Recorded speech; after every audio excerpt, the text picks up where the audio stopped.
Paimon coming in! Paimon coming in! Is this level okay? Can you hear Paimon?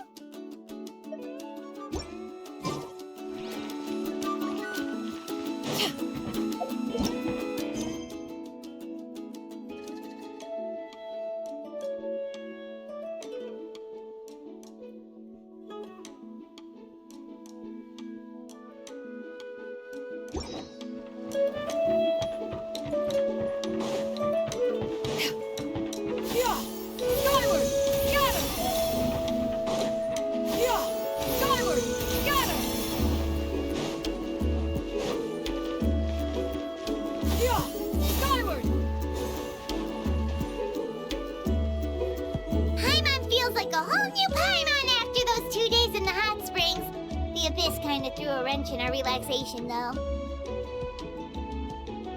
Still, spending time here really has felt like a vacation. The Kaholasaurs are so nice and so fun to play with. Their bellies are super bouncy. Oh, and Atea's snacks were so delicious. She gave Paimon some for the road just this morning, actually. Yelling at some kids who got caught throwing stones in the hot springs, so not much has changed since we first met her.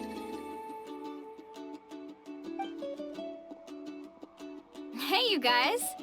Sleep well last night? Yep, this area is so nice. Glad you like it. I was thinking of taking you guys out to do some sea fishing. Later tonight, we can eat whatever we catch. Fresh fish is absolutely delicious right off the grill. Hey, Mualani! Yeah? What do you need? The team sent out to fight in the Night Warden Wars has returned. And Kachina? Is she back as well? Kachina fell in battle. But don't worry, the team was victorious, so the Rite of Resurrection will be held in the stadium soon.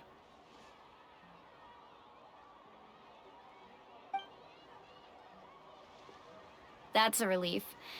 The Abyss is cunning, and it was her first time. Mistakes are bound to happen. Exactly. She deserves to hold her head up high. All right, thanks for letting me know. We'll head out in a bit. Jeez, she sounded a little anxious there. Had me thinking it was bad news for a moment. Mualani, you said the Abyss was cunning just now, but it seems like the Abyss just wants to destroy everything. Like, think about all those monsters that attacked your tribe. If there really was some sort of cunning plan, wouldn't it make more sense to send them to attack Kachina and her small team? Not that Paimon wants them to be in any more danger, it's just... Relax, I get it. The Abyss is difficult to understand, that's for sure. At a glance, it certainly seems like the only goal is total destruction. The Abyss isn't a living entity after all, so what capacity for logic or planning could it possibly possess? But through our long history of fighting the Abyss, we've realized things aren't quite so simple. 500 years ago, the Abyss invaded Teyvat. You know about that, right? That's right. Khaenri'ah suffered greatly during that time. But so did every other nation in Teyvat. And Natlan was the worst affected of all. It took the combined efforts of the then Pyro Archon and heroes from every tribe to finally repel the Abyss. Even so, the effects of the invasion lingered for hundreds of years, only able to be reversed little by little. Our tribe's waters were contaminated. The Children of Echo's territory was overrun by dangerous sludge surging from underground. Unrelenting black winds tore across the lands of the Flower Feather clan. It was like each disaster was designed for a specific tribe. Exactly. We once thought that the Abyss's desire for destruction was a sort of primal instinct, but its methods are, in truth, marked by intelligence. We now believe the Abyss has invaded the Night Kingdom, and has the capacity to read the memories of this land at any given moment. And that's how it became so dangerous and cunning. Almost like it knows you inside and out. Yes, and that's why we've been unable to fully eradicate it, even after all this time. Luckily, the problems left behind by the Abyss have been successfully addressed by the various Pyro Archons we've had over the years. Now every tribe is prospering and things are looking up. I mean, just look at what we managed to do a few days ago. We totally fought them off.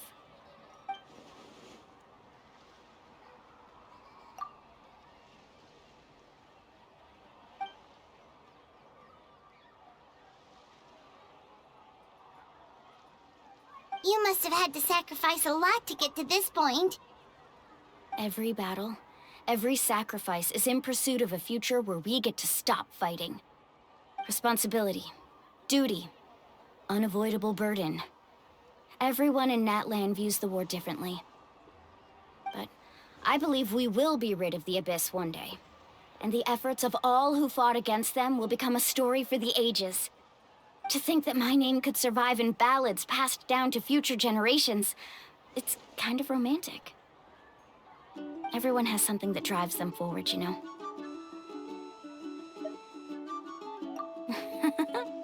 Be my guest. Heroes are always welcome in Natlan. Anyway, let's head to the stadium. Our fishing trip can wait until Kachina's back with us. The sea's not going anywhere.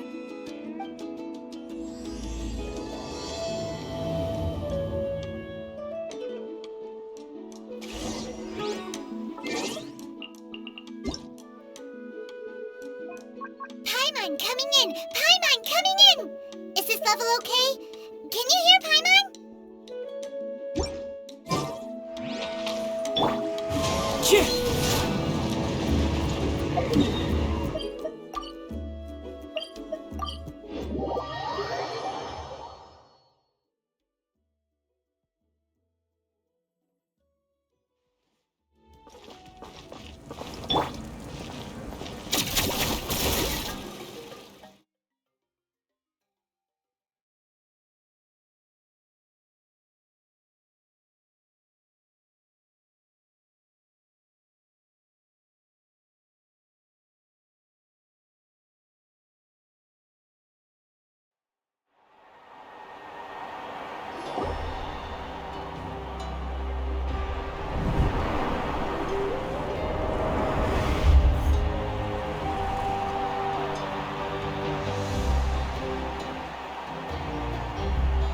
Whoa, this place is packed already! Of course. No one's gonna miss out on the chance to welcome our heroes back from battle. It's their moment of glory. Kachina's gonna be so flustered. She's never had this many eyes on her before.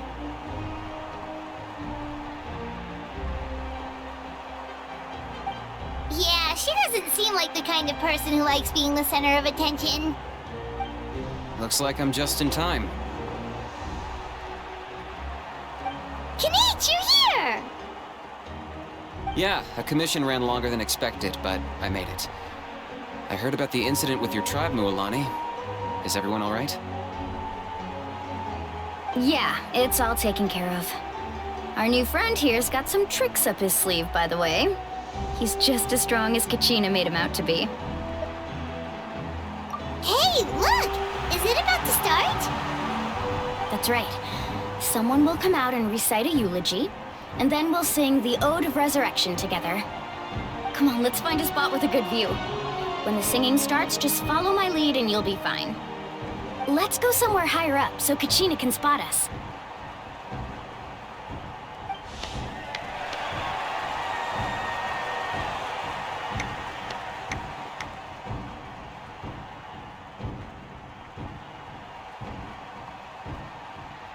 Warriors of Natlan, heed the call of life. We are the inheritors of memory and legend.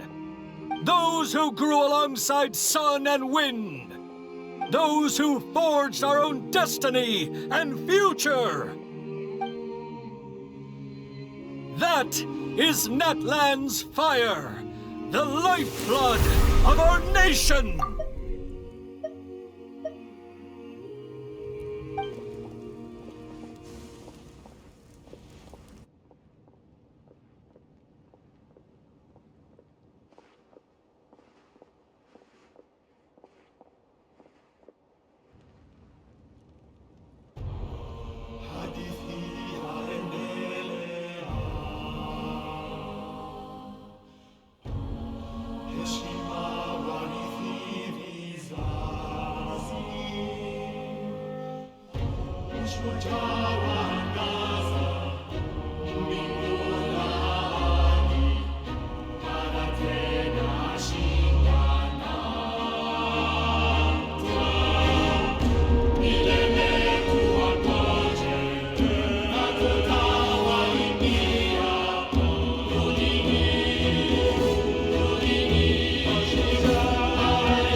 I could not find Kachina within the Night Kingdom, or locate her ancient name.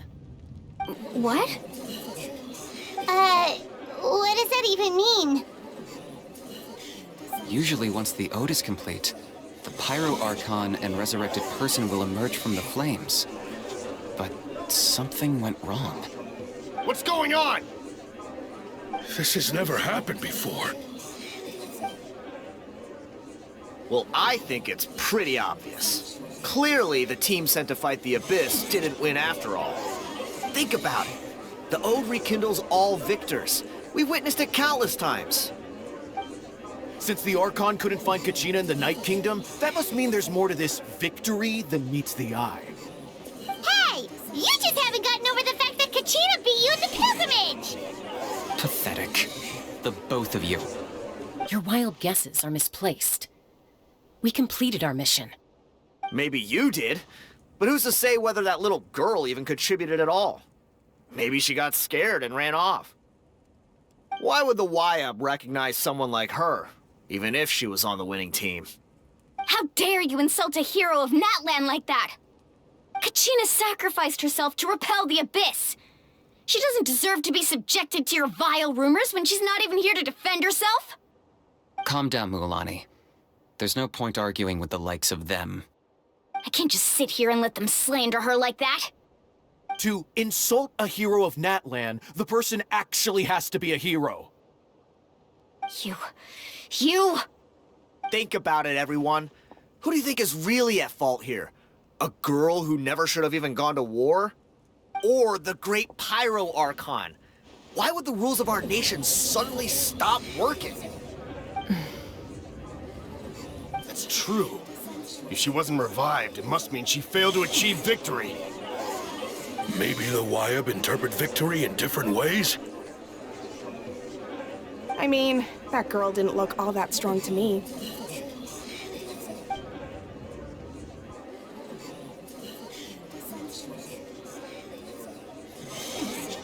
Kachina wouldn't have run! That's not like her at all! No, she's been waiting for this moment for too long. No matter how daunting the situation, no matter how scared she might feel, she's always the first person to stand up and face it head on. We don't even know what happened, so don't you dare try to use this as an excuse to vent your anger or slander her reputation. Fine. We'll find out what happens soon enough. Then, we'll see who truly deserves glory. That's enough. There is no doubt about today's victory, or Kachina's part in it. She is a hero worthy of our admiration and celebration. However, the failure of today's ceremony is undeniable. Kachina has not been rekindled, and I offer you all my deepest apologies as I continue to investigate this matter. To prevent further casualties, I have decided to suspend the pilgrimage until this matter is resolved. What? No one is all-knowing. No one is infallible, not even myself. But doubt is a means by which we seek the truth, not a weapon we wield against others. I didn't mean it that way, Archon. I just... If there are things you wish to clarify, then ask me directly. Doubt my answer if you wish, but now's your chance. You have concerns? State them. No, of course not. Even though I have said nothing to change your mind, then it would seem the truth never mattered to you at all. That guy doesn't even have the courage to answer the Pyro Archon's question. So much for all that glory talk earlier. I have a question, Archon. My friend Kachina. Do you have any idea where she is? It's extremely important to me. I know you said you were investigating the situation, but I'm sorry, that's not enough. I've already shared everything I know. If you want to learn the truth and rescue your friend sooner, you should join the investigation. So, what do you say? Of course I'll join. In that case, come see me in the speaker's chamber. We should join them. Oh, and if it's not too much trouble, could you drop by as well, Traveler? I'd like to have a chat. Rest assured, everyone, I'll keep the tribal chiefs informed on the progress of the investigation. Once again, I apologize for the outcome of this ceremony. If there are no further questions, let's part for now. Did she just ask us to come along? I believe she did. Let's go. I'd like to know what's going on myself.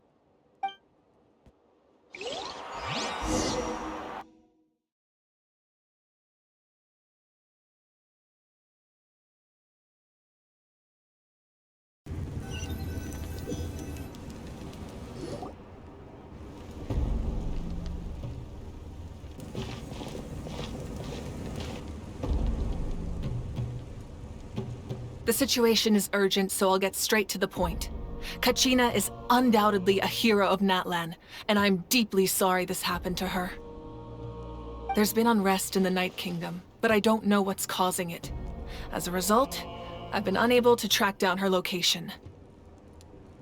Until we find and address the cause of the unrest, the Ode of Resurrection will continue to be ineffective. And that means Kachina won't be able to come back? That's correct. Not until the problem with the Night Kingdom is resolved. How long will that take? It's hard to say. Kachina always dreamed of fighting the Abyss, of doing her part to defend Natlan. She wasn't afraid of death because she knew, if it came down to it, the Pyro Archon would be there to bring her back to life. Whenever we sat down together, exhausted from training, she would always hum the Ode of Resurrection. She was supposed to come back to us. We were supposed to hug her and celebrate with her and share her joy. We supported her every step of the way, but what are we supposed to do now? Sit peacefully and wait for her return? Lose ourselves in grief over her death? Tell me, are we her friends? Or her murderers? That's not fair, Mualani. It's all right. I understand your rage and your grief. Kachina's life means a great deal to me, Mualani. Believe me, I want to bring her back as soon as possible. I would give you that peace of mind if I could. But please, hear what I have to say so I can at least give you a broader picture of the issue we are now facing. Considering the recent attack on your tribe, I believe the Abyss has found a new means of undermining the rules of our nation. You mean... The Sacred Flame. The foundation of our resistance against the Abyss. If we continue to hold the pilgrimage and send teams to fight the Abyss, there will likely be more casualties. But if we stop altogether, the Sacred Flame will only grow weaker. The Abyss will scale up their attacks, and the tragedy we saw with the people of the Springs will only be the first of many. If we compare the two choices, the former seems to be the lesser of two evils.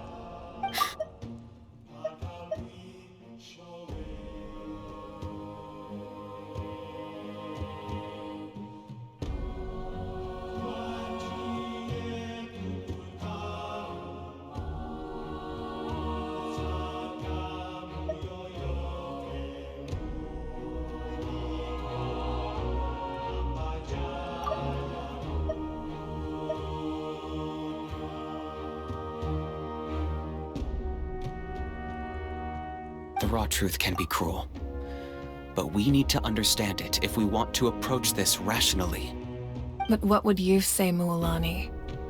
This is personal for you. And unlike Kanich, I dare say it's not a simple case of weighing up which course of action is less painful, is it? No. I can't choose between them, and I don't want to.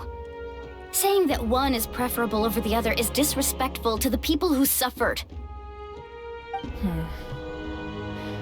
You're saying it doesn't matter whether I suspend the pilgrimage. The consequences will be equally painful. Yes. What happened to Kachina breaks my heart. But I couldn't bring myself to sacrifice other people for her sake. And that is the crux of the problem. It's not simply a matter of choosing the lesser of two evils. Either way, there will be people who suffer. And the end result will be the same. Belief in the pilgrimage will waver. Once doubt has crept in, the people will no longer unite in battle against the Abyss. And that is exactly what the Abyss wants. Their ultimate goal isn't to break the rules that make the Ode of Resurrection work. It's to destroy the people's faith in them. To prevent what happened to Kachina from happening to anyone else, we need to suspend the pilgrimage. So that is my current plan. And in the meantime, I've made efforts to strengthen each tribe's defenses. Then, we have to find another way of strengthening the sacred flame to keep the Abyss at bay. This won't be easy.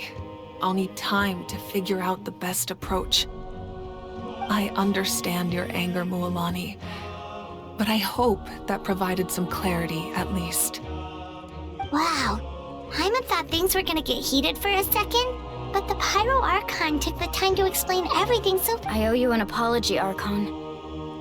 I let myself get carried away earlier, and I'm sorry. You're right. We need to focus on finding solutions. We could always hold the pilgrimage without sending a team to fight in the Night Warden Wars. That way, we would still be able to fuel the sacred flame. I've considered that, but the two events have nearly always been linked. Without the chance to fight the Abyss, pilgrimage rankings lose their prestige, and competitor numbers will drop. With fewer participants, the amount of contending fire produced will decrease, and the vicious cycle will continue indefinitely. So, essentially, the Abyss has taken Kachina hostage. You've learned about the concept of ley lines during your travels, yes? The Night Kingdom is something similar. Staying there for a short period of time shouldn't have an effect on the person. But with the Abyss in the picture, it's a different story. Your sense of self will be devoured until eventually you become one with the Sea of Souls. Imagine pouring a cup of water into a rushing river. You can try to scoop up another cup, but there's no chance it will be the same water you had before. I won't sugarcoat it. That is the danger Kachina is currently facing. Just like you said, Archon. Both of these problems need to be addressed.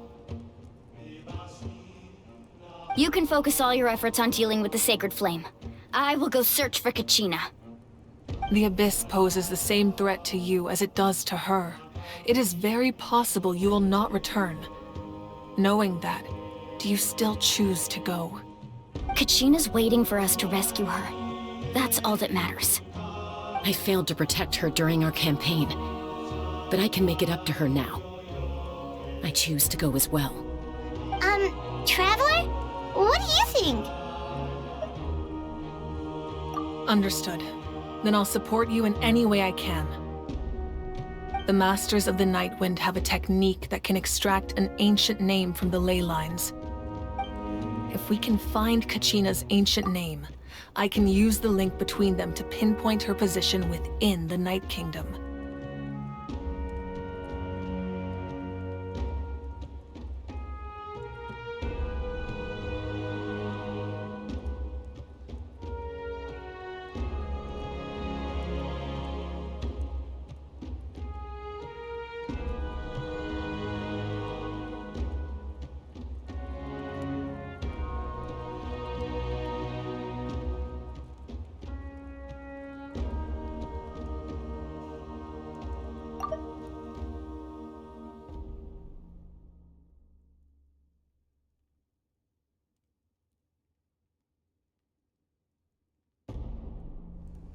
Then comes the hard part.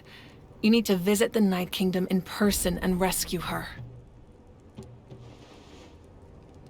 But isn't the Night Kingdom a land of souls? Can we even go there? Under normal circumstances, only the consciousness can enter. But there is a way to go there in person. However, know that the Night Kingdom will attempt to repel you, and the Abyss certainly won't leave you be. That's fine by me. Same here. Fighting the Abyss is nothing new for me. So, Paimon's the only one who's scared? Well, if you're a going traveler, Paimon's going too. Citlali of the Masters of the Nightwind once created an artifact that can be used to communicate with the Wyab. We call it the Spirit Speaker Stone.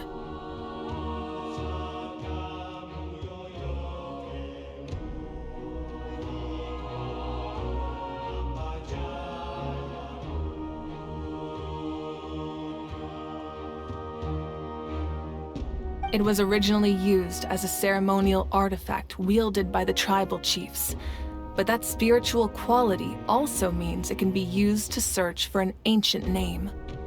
That was the artifact I delivered to the Scions of the Canopy a few days ago. Didn't think I'd be hearing about it again so soon. Thank you so much for your help, everyone.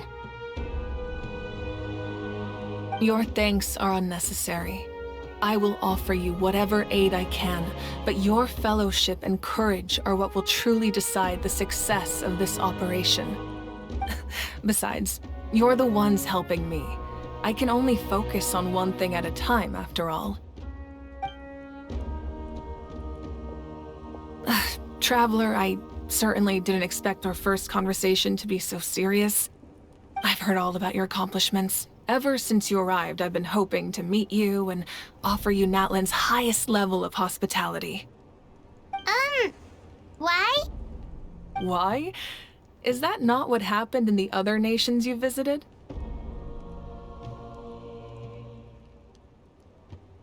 Yeah, things were pretty complicated at the start. And, you know, in the middle. But our reputation's solid nowadays. That's more like it. After all, I've heard you're someone who transcends fate. Perhaps even more than you can imagine. But we can talk about that some other time. Ideally, this would be the perfect night for a drink and some musical ambiance. But there are important things to be done. Oh, I almost forgot. Atea was wounded in the fight against the Abyss. She wanted us to give this to you. It embodies fond memories and my strength of will. That's what she asked us to tell you. She said you'd know what that means. I didn't think this day would come so soon. The flames of her life force. I can feel them flowing within the talisman. If things were different, the two of us could have enjoyed the hot springs together while she gave this to me in person. We're supposed to be hot spring buddies after all. But don't worry. This talisman means a great deal to me. I'll take good care of it. And once this is all over, I'll pay Atea a visit.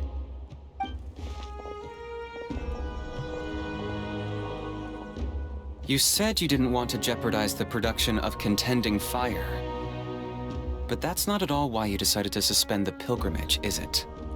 You're right. Even now, the production of Contending Fire is far from sufficient. The gradual corrosion caused by the Abyss has resulted in a massive shortage of pyro energy, and we're currently at the breaking point. As things stand, the pilgrimage is a lost cause. Suspending it allows us to save our strength to defend the tribes. The Abyss has brought catastrophe to Natlan, and Kachina's disappearance in the Night Kingdom is a direct consequence of that. We can't let the general public know that. No. If the public learned that Natlan's destruction was close at hand, there would be immense panic. But if I said nothing at all, they would have continued to question the integrity of Natlan's heroes. Another simple choice. The latter was clearly the better solution. But you chose otherwise. I have never subscribed to the belief that the right choice is the one with the fewest sacrifices. Let's go. There's still a way for the sacred flame to last a little longer.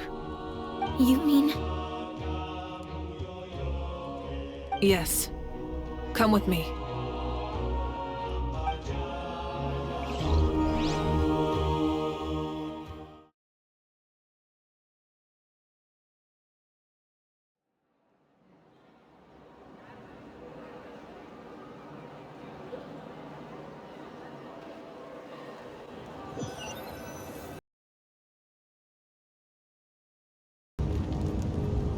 The sacred flame must never go out.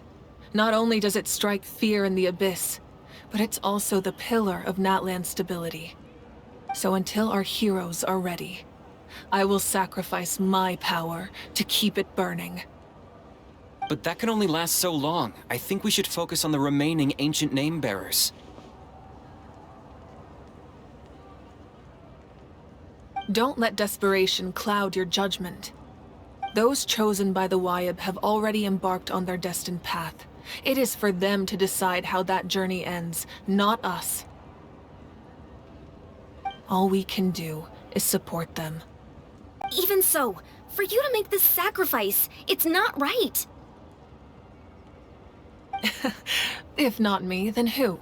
No other is capable of sustaining the sacred flame. I possess great strength, but I'm not above my people. This is part of my duty.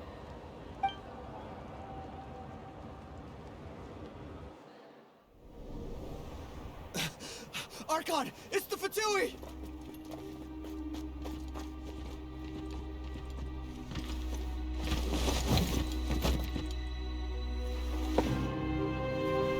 The Archon of Natlan. A force to be reckoned with. The secret of the ley lines is no secret to me. Long have they been destined for ruin.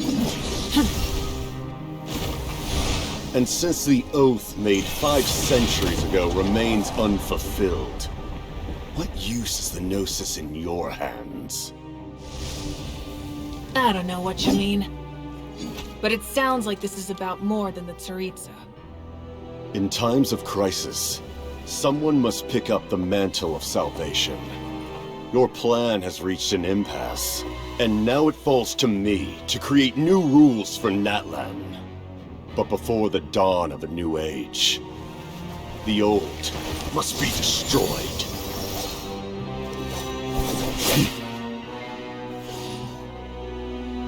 I assume that's the end of your speech? Good. People like us. Let our blades do the talking!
Masters of the Night Wind.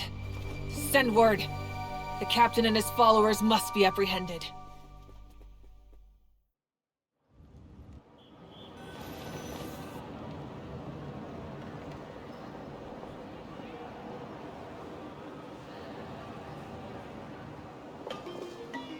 Are you all right, Archon? He was a formidable opponent. Exactly what I would expect from the first of the Fatui Harbingers. I never imagined someone could match you in combat. If the Tsaritsa sent him here, why would he bring up what happened 5 centuries ago? Yeah. And how much does he know about Natlan? The Harbingers are all driven by their own personal goals. The only purpose that unites them is collecting the Gnosis. But I'm sure the captain has his own reasons for being here as well. Whatever his motive, we should shift our focus to the Fatui. If they attack again, and we're not prepared, we're done for. No, we're running out of time. The wound I inflicted should hold him back and weaken him for the time being. Besides, I'm sure you noticed, the power that came to his rescue just now came from the Masters of the Night Wind. In other words, there are traitors among us. Not necessarily. This could prove to be a very valuable turn of events. When we exchanged final blows, I sensed an unusual presence within him. I'll need to investigate further.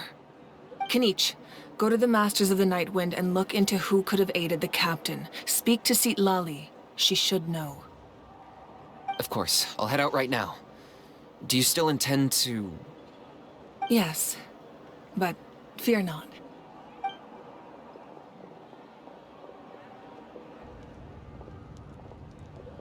Natlan's strength has never rested solely in its Archon.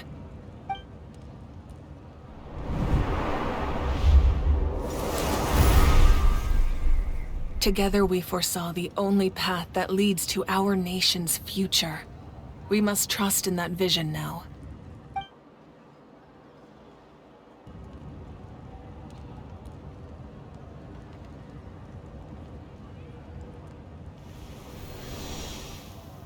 Is everything okay, Archon?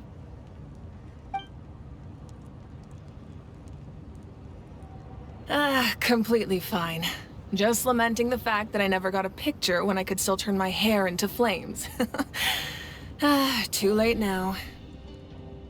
I just hope the others have a safe journey.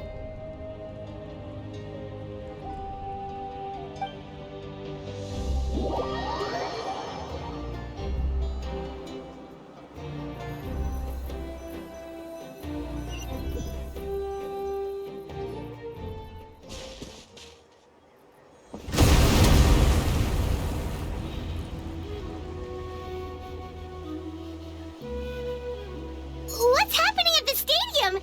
Did something explode? It feels like the Archon unleashed her power. She must be fighting a formidable opponent. Should we go back and check what's going on? Have faith in the Archon. She wouldn't lose in a one-on-one confrontation. Once we find Kachina's ancient name, we'll head right back. Okay, let's just keep climbing. Emma really hopes nothing goes wrong.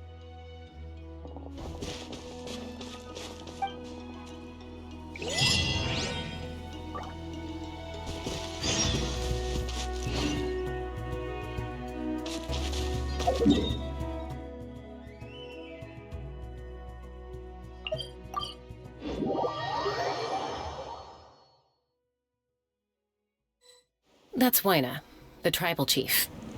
Let's head over to him.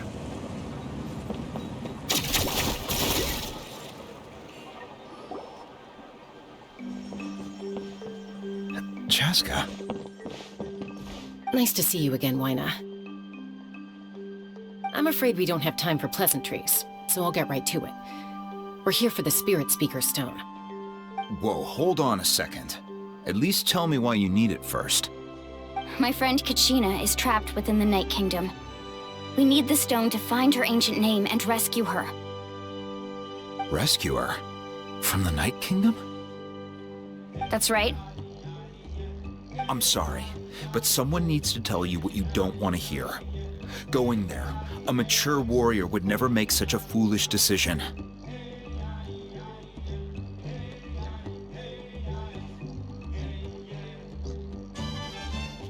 The nature of battle is unpredictable. You never know how it's going to end. Losing a friend is tragic, but when that happens, the best thing you can do is focus on how to prevent further casualties. I appreciate what you're trying to say, Chief Wina. But if the price of maturity is abandoning a friend in need, I'll choose foolishness any day.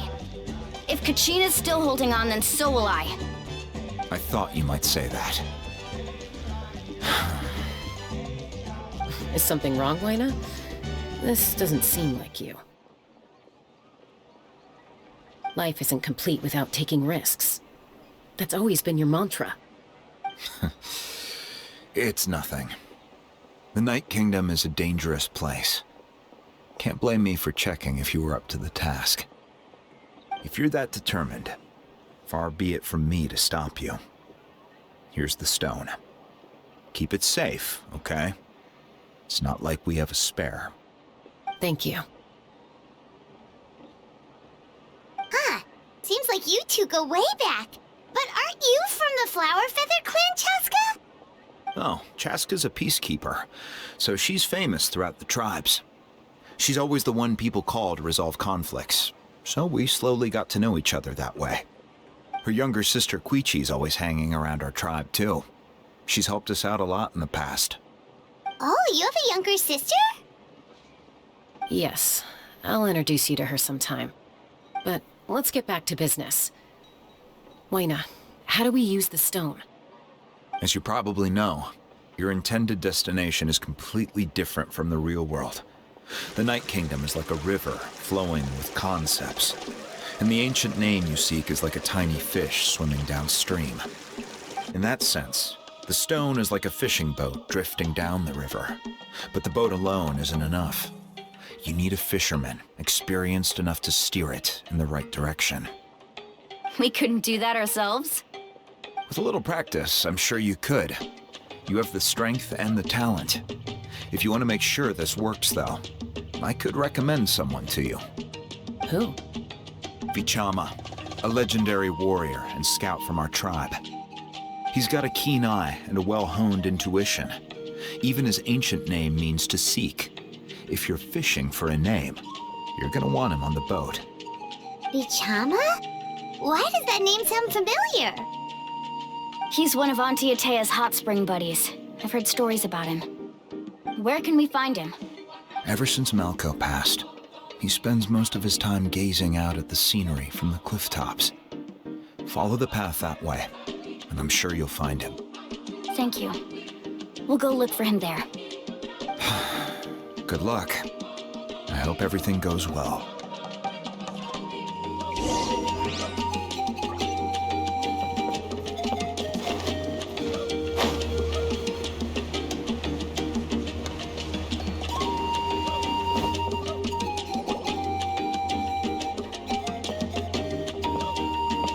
Someone admiring the scenery from the cliff tops. Ah! That must be him! Hello there! Are you Vichama? That's me. Did you need something?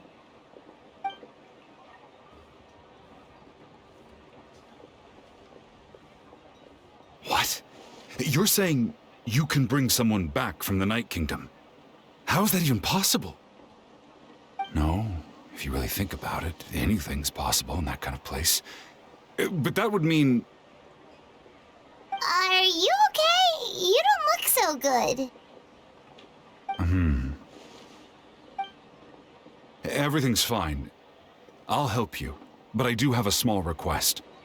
After I help you find Kachina's ancient name, I want to use the stone to look for my friends as well. Your friend? Oh, why not mention someone named Malco? Is that who you're talking about? Yes, but I'd rather not get into it if it's all the same to you. That's not a problem. We agree to your request. Yeah. Since you're helping us find Kachina's ancient name, it's only right that we return the favor. Then we're agreed. Can I have a look at the stone?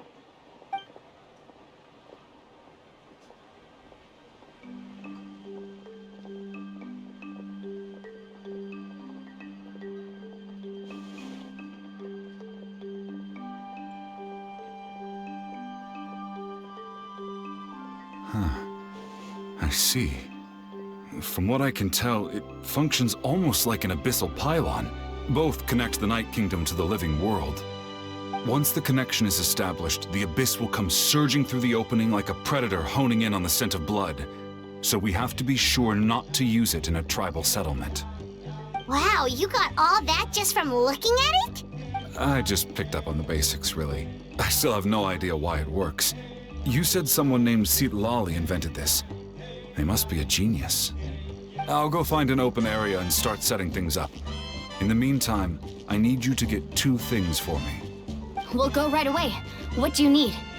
First, I'll need some hook ropes. Pretty much every store around here carries them, so no need to go anywhere special.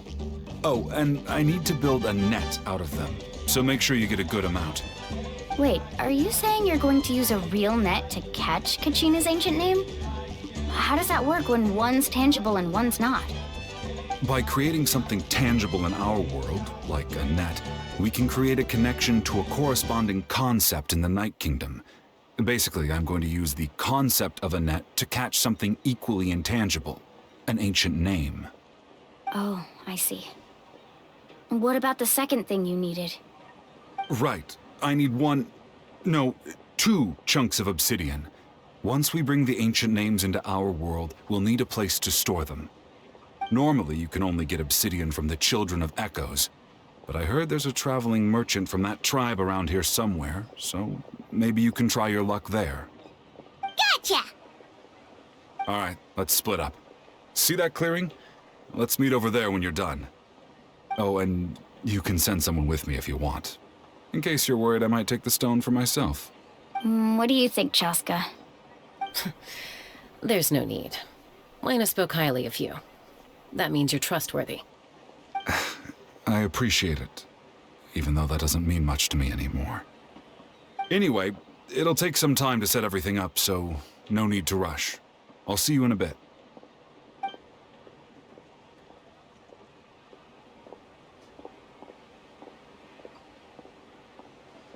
What an odd guy. He seemed so defeated, but also really invested in the stone at the same time.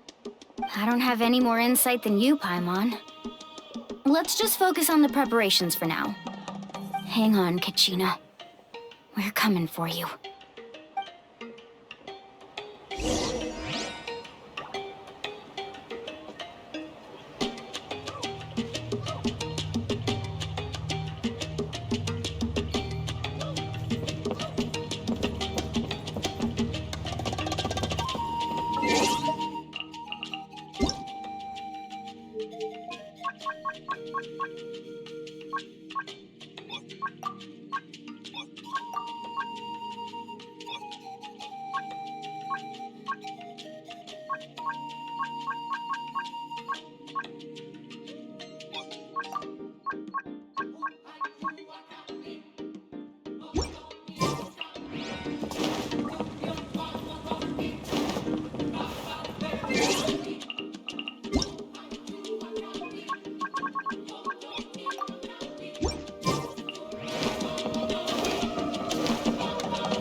Hook ropes for sale? Hook ropes? As in rock climbing equipment? Yes. How much for your whole stock? Oh, the whole thing? Let me see. That would be 30,000 mora in total. Deal? Deal. Wait, really? What, you want me to drive down the price? We just need these as fast as possible, thanks. Oh, no problem at all. I'll even pass along some information on the house. These ropes are usually used by rock climbing enthusiasts. If you want to learn, Roka's the person you want to ask. All right, that's everything. Here you go. Now we need the obsidian. Let's go talk to the traveling merchant Bichama mentioned.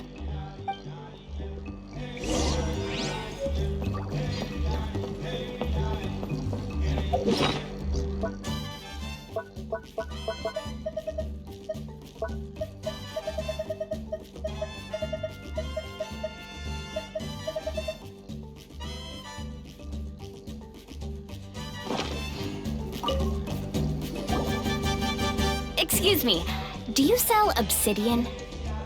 Why, yes. I've got a chunk for sale right over there. Perfect. Is that the only one, though? We actually need two. That might be tough. Tell you what, I'll take a look through these boxes over here and we'll see what we can find. Thank you so much. We'll wait here.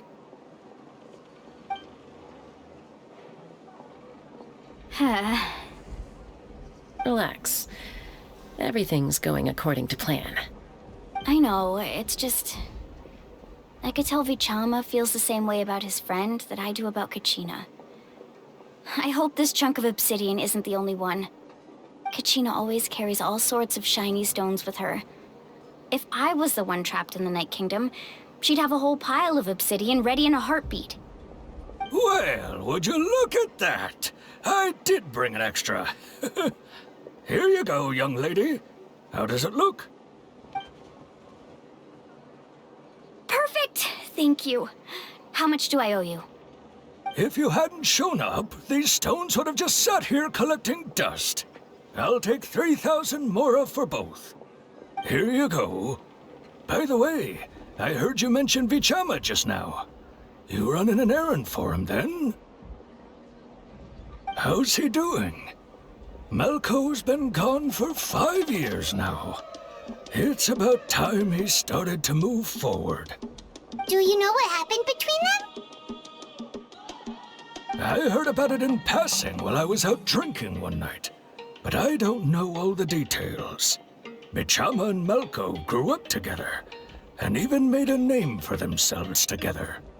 Malco was an amazing fighter, capable of knocking out multiple opponents in a single hit, while Vichama excelled at scouting and analyzing the battlefield.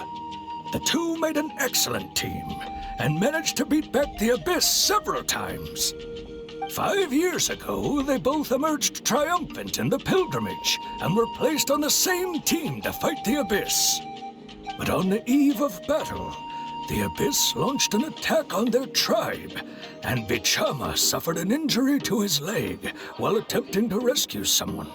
Then what happened? The team agreed that he couldn't fight the Abyss in his condition. Vichama didn't argue. He knew going to the front lines with an injured leg would make him a burden in battle. So they raised the issue with the Pyro Archon, and she agreed to let him stay behind. It's just... Malco and the others ended up facing hordes of abyssal monsters in numbers that far exceeded anyone's expectations. The team made an error in judgment, and they fell to the onslaught. Vichama went into a deep depression after that. He blames himself for everything. Oh, you're not wrong. But it's possible he chooses to blame himself. Not because he did something wrong, but because he wasn't able to do anything at all. I've tried convincing him to move forward, to stop dwelling on the past. But the shadow of Malco's death hangs over him still. The Abyss has caused so much suffering, and some wounds never heal. I wish there was something he could do to make himself feel better, but... anyway, that's the gist of it. Maybe you could help him talk things through sometime. I would really appreciate it.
Did you get everything?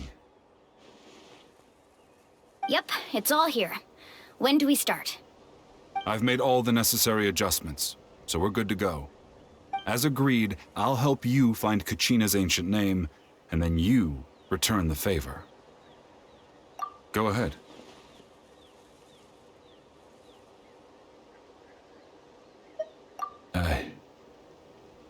Yes. After Malko fell, I scoured the battlefield to see what happened. It turned out he wasn't bested by some impossibly powerful foe. He was dragged to his grave by the sheer number of enemies. If I had been there, I would have been able to sense the danger. I could have warned them not to advance. I've always blamed myself for what happened. But when you told me about Kachina, I realized there's a chance Malko might also be alive, fighting for survival in the Night Kingdom. But that happened several years ago, right? The Pyro Archon said all life within the Night Kingdom eventually becomes one with the Sea of Souls. There might not be much hope, but I still have to try. Malko and I promised each other, even if we never managed to root out the Abyss for good, we would fight together until the end. All right, let's get to it. I'll start searching for the conceptualized version of Kachina's ancient name. If you see any fragments scattered around the area, please collect them.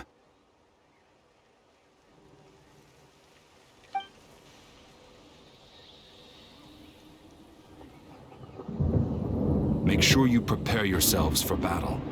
As I said, the stone will link the mortal realm to the Night Kingdom. The Abyss will likely emerge in response. Look at that golden thing. It must be one of those fragments Vichama mentioned.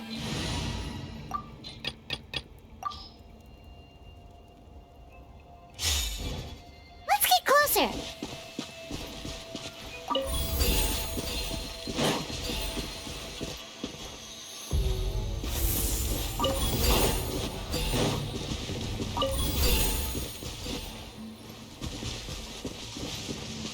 The thunder's so loud. My head hurts.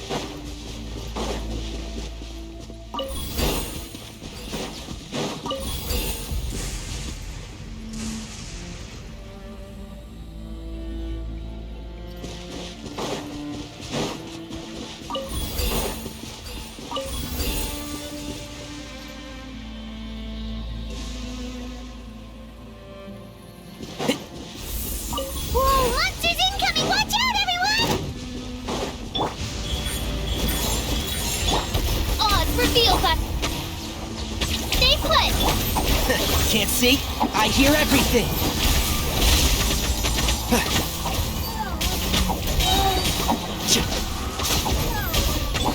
I'm always watching. Right now, right here, right now. Wings of darkness, come! You, Blade, here! And Shroud! Let's nip that in the bud.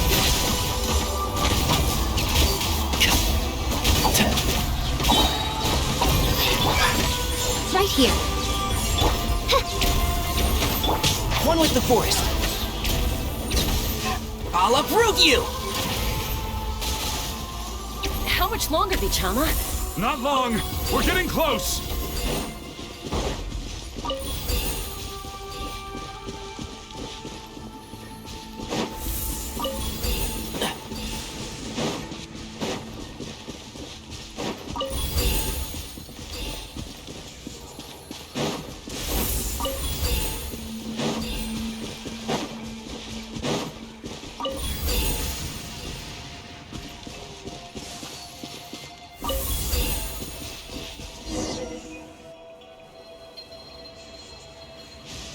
Vichama!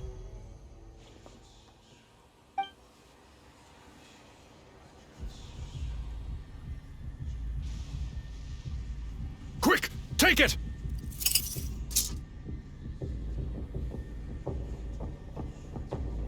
I found Kachina's ancient name. Hang in there, Malko.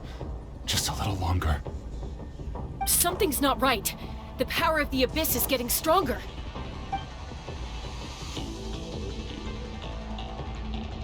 The Abyss is corroding his body. Vichama, you can't keep going. You'll die. I should have died 5 years ago. I just need a little more time. Please, I'm almost there. Thank you.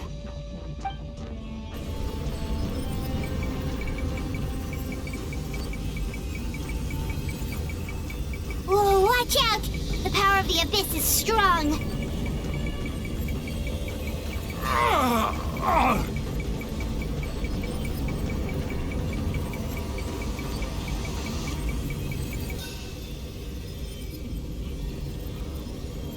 This power. Hanging in there? Malco. No! Why can't I find him? Why? We can't wait any longer. Pull him away from the stone, Mualani. I already tried, but the power of the Abyss has him in a chokehold. It's like he's tied to the stone with an invisible rope. In that case, we have no choice. I'm sorry, Seatwali. Get back! Chaska, wait!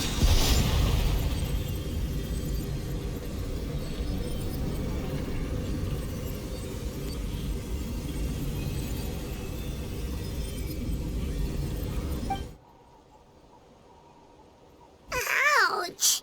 What happened just now? It looked like the Spirit Speaker's stone was... The stone's power was spiraling out of control. The only way to stop it was to destroy it. You were all caught in the shockwave of the explosion. You might feel dizzy for a while, but that's normal. Give us a heads up next time, will you?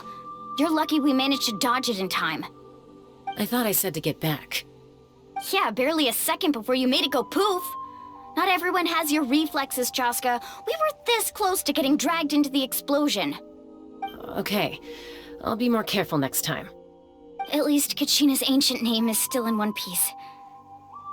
Wait, where's Vichama? Vichama!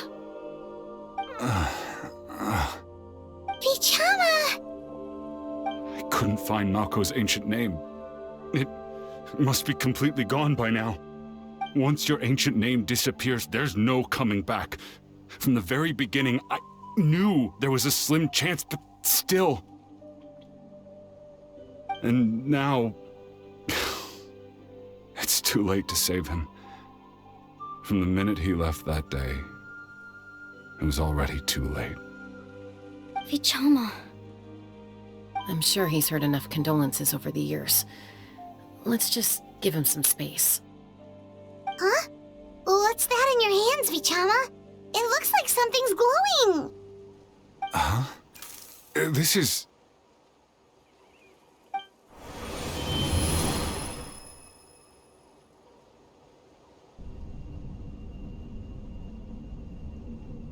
Hey, Malco.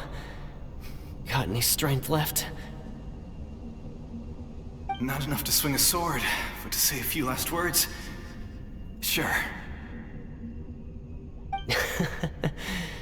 Too bad. No one will get to hear them. I never thought I'd actually die on this mission. Not that I'm afraid to die. It's just... hard. Thinking about my mom's face when she hears the news. Guess I have something to be thankful for then. My parents died a long time ago. They won't have to mourn me.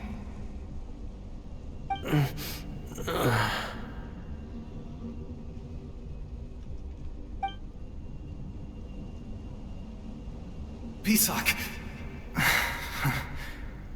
Always had to beat me at everything, didn't you? Right to the end, you were never one for goodbyes. Maybe you're right. Maybe no one will get to hear our last words. Chama, I'm so glad you didn't come with us. Don't be sad. Just keep on living. For the both of us.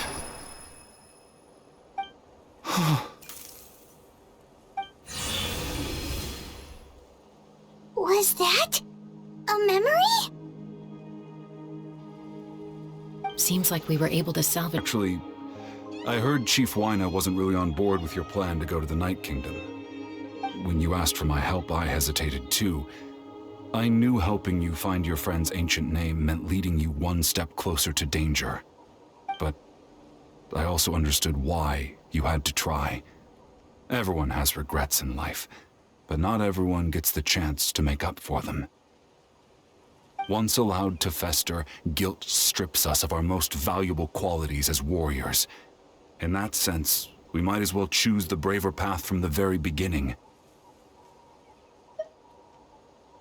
If I could do it all over again, I would have followed Malco to the front lines no matter what.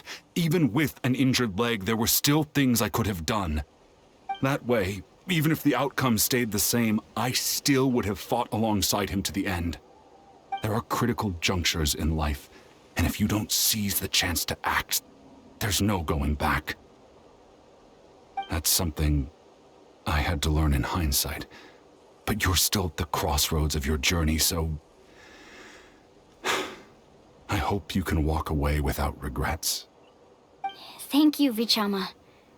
I feel even more determined now. Kachina will come back to us. I'll make sure of it. I promised I would find her, and I intend to keep that promise. That's good to hear. Strange. My body, it's... Once abyssal corrosion enters the body, a portion will fuse itself to your internal organs. Even though the Traveler possesses powers of purification, the corrosion can never be fully eradicated. Thanks to him, though, you were only briefly exposed. Slowing your breathing and controlling your emotions should help you keep the symptoms in check.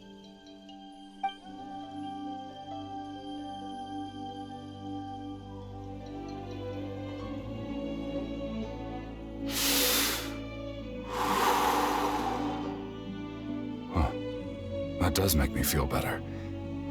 You seem very knowledgeable about all this. Just speaking from experience, that's all. Anyway, we've recovered Kachina's ancient name, so we're off to a great start. Let's get Vichama back to his tribe and tell Wyna the good news.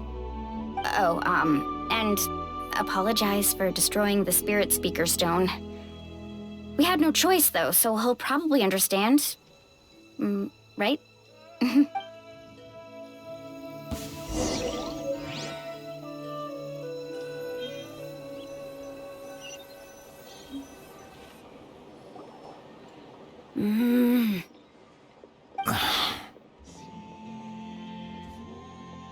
Koichi, are you really gonna just stand there like that? I don't know what you want from me. I think you know exactly what I'm trying to say, Uncle Wyna. I can hear it in your voice. Honestly, it's just one thing after another with you two. They're back. Koichi? What are you doing here? Don't play dumb with your own sister. You know exactly why I'm here. My apologies, everyone. I just need to borrow Tosca for a few minutes. You come with me.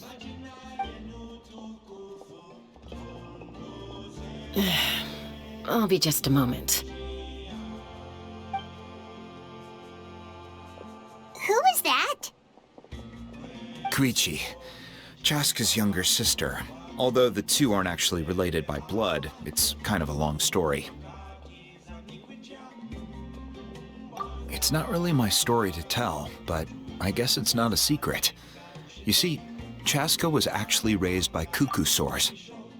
She was afflicted with a rare disease when she was a child, and abandoned in the wild as a result. The Abyss found her out there, all on her own, and tried to devour her. But in the end, all that did was trigger her will to live. That strength of will pushed her to survive. But it also planted a seed of conflict within her. Eventually, she was adopted by the cuckoo sores. Wherever they went, she followed, getting into fights right and left. For some reason, Paimon can totally imagine that. Well, when Chaska finally returned to human society, it was Koichi's parents who adopted her. At the time, Chaska still had a habit of getting into fights, so Koichi was always taking her around, apologizing to everyone. Ah, I remember those days. One of those fights was definitely with me. But, you know, kids. You're fighting one minute and your friend's the next. Eventually, she found a way to rein in that desire to fight. And now she's who people call to resolve conflicts. She's known as the Peacemaker. It sounds like she still argues with Koichi, though. Don't siblings usually stop fighting when they get older? That's partly my fault. Koichi asked me to stop Chaska from doing anything dangerous, but you probably know by now, once Chaska makes up her mind, there's no changing it. Oh, I get it. No wonder you tried to talk us out of going to the Night Kingdom. Chaska even said that wasn't like you. I'm all for your adventure. You need to take risks when you're young, because by the time you're my age, you couldn't attempt something like that even if you wanted to. Better try now than live with regrets later. That's what I say. Still, I can understand where Koichi's coming from. In the end, nobody wants to sit back and let a loved one put their life on the line.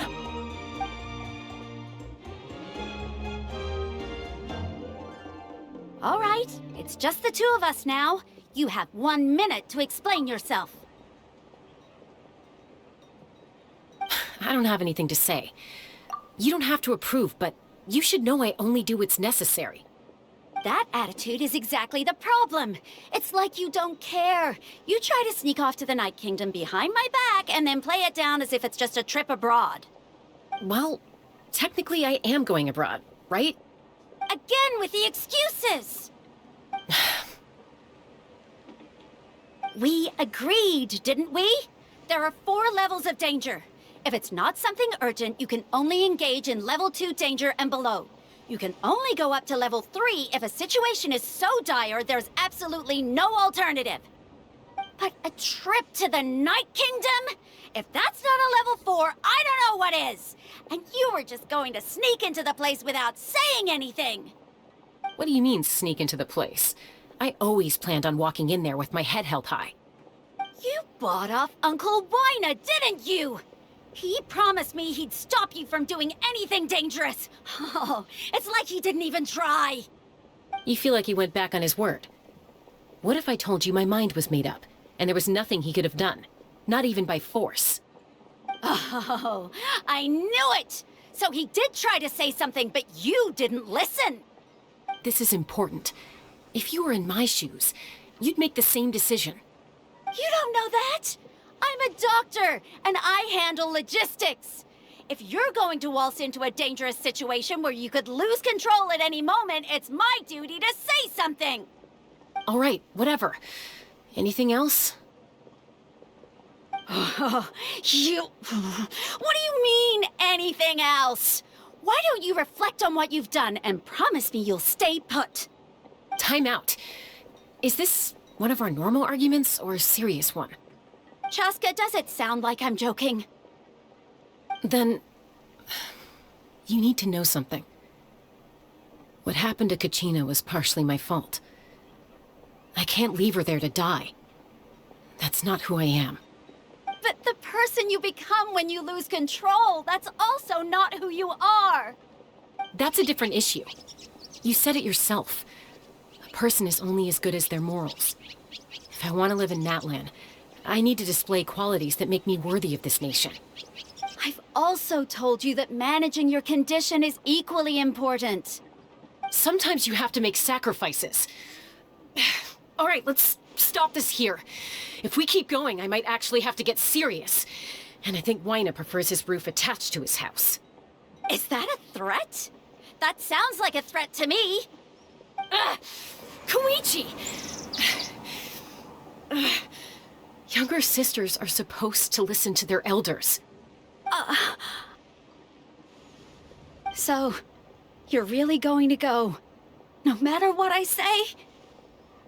I'm supposed to be your sister. Then support me. I'll be back. All you have to do is wait. Chaska. So, that's it. Why'd you have to turn out to be so darn annoying?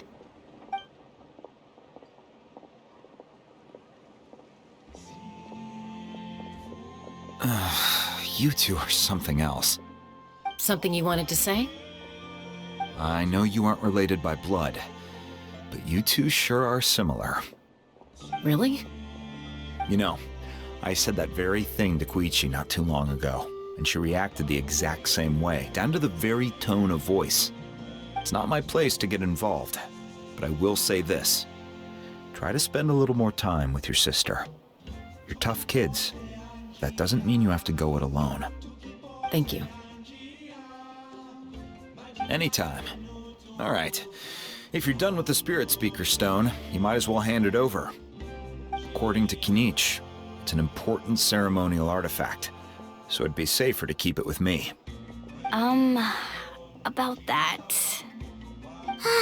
If only Tone-Gift Bard was here, he could have repaired it just like the Holy Liar.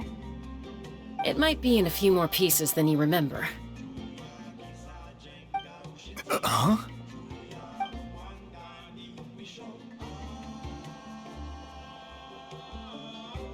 I see.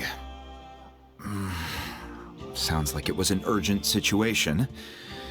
If someone's life was on the line, then you had no choice.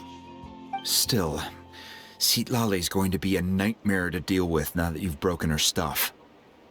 I'll explain everything to her later. Stay safe out there in the Night Kingdom, okay? I'll wait here for your safe return.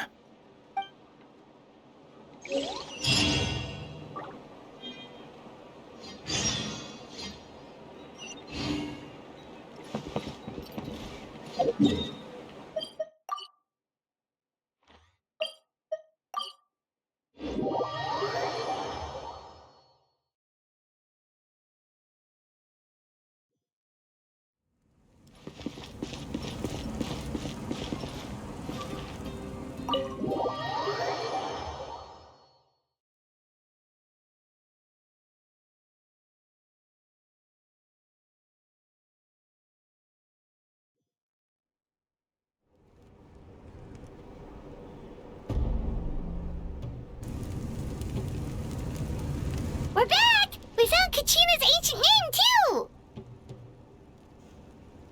Well, it's fairly complicated. Let me give you the condensed version. The Fatui again? We can't go anywhere without them causing trouble. But what if the Fatui finds out you've lost your power? Won't they try to take advantage of the situation? That's why it has to be our little secret. No one else can know, or we're asking for trouble. Look, I wish I could offer you some sort of consolation, but I won't lie to you. With multiple factions closing in, there's nothing comforting about the situation we're facing. Still, all you need to do is focus on your goal. You can leave the complicated matters to me. I can also step in on the Pyro Archon's behalf. There's a limit to what I can accomplish, but I'll help you however I can. There's no need to be so modest, Yan-san. Your incredible strength has long been a well-known fact. You're the pride of your tribe. Archon, I'm sorry about before. You have so much on your plate, so much that you have to worry about. But all I could do was focus on my own feelings. You have nothing to be sorry about. We all get overwhelmed by our emotions, myself included. Your reaction to Kachina's disappearance, I understand that feeling very well. Well, now that we have Kachina's ancient name, let's go track her down. Follow me.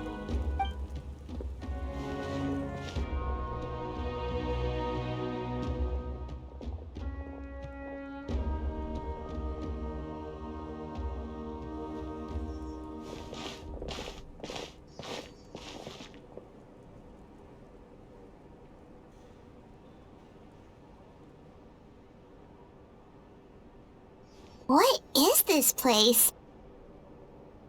Hey, isn't that Atea's talisman? Good eye. This is where I store all the various mementos I've collected. Whoa. I've never seen this place before. There's so many things in here. It looks like there are items from every tribe. Collecting them must have taken a lot of effort. I suppose you could think of it as a hobby of sorts. In Natlan, everyone grows up listening to the stories of heroes. And physical items do a far better job of preserving those stories than our own memory. Now, I still have some preparations to make for the ceremony, so feel free to take a look around in the meantime. If you're curious about an item, I'm more than willing to tell you about its origins. All right, we'll have a look.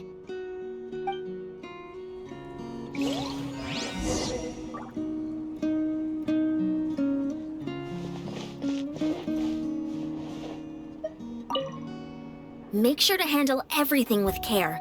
This cup, for example, it's heavier than it looks.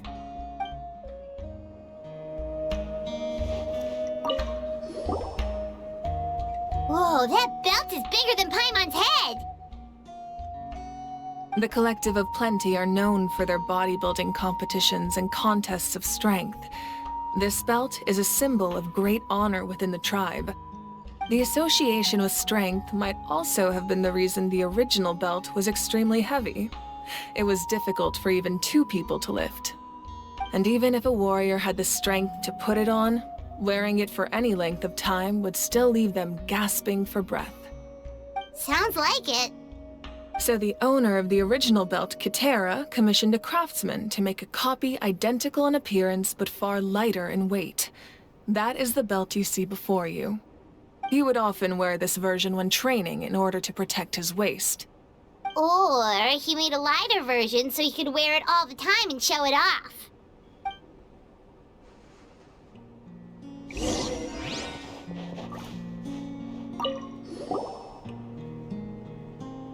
There are so many jars and potions around here. Do they have anything to do with alchemy? No, those belong to the Masters of the Nightwind. They're ceremonial tools used to amplify the ability to communicate with the Night Kingdom and the Wyab. Yamaya is an expert in this field, and she taught me a lot. Even though she appears stoic and serious, she actually has a keen sense of humor. The tools you see here are quite traditional. Her students found them outdated, so she passed them on to me. The contents of the jars aren't all that special. Oh, except the big jar in the middle. That's what she really wanted to give me.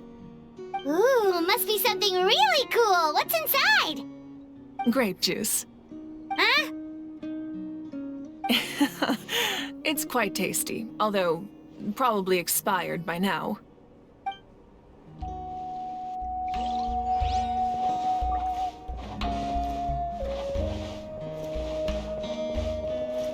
This flower looks like it's thriving.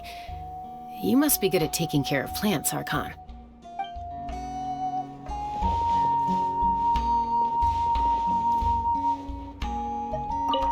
This fishing basket looks familiar.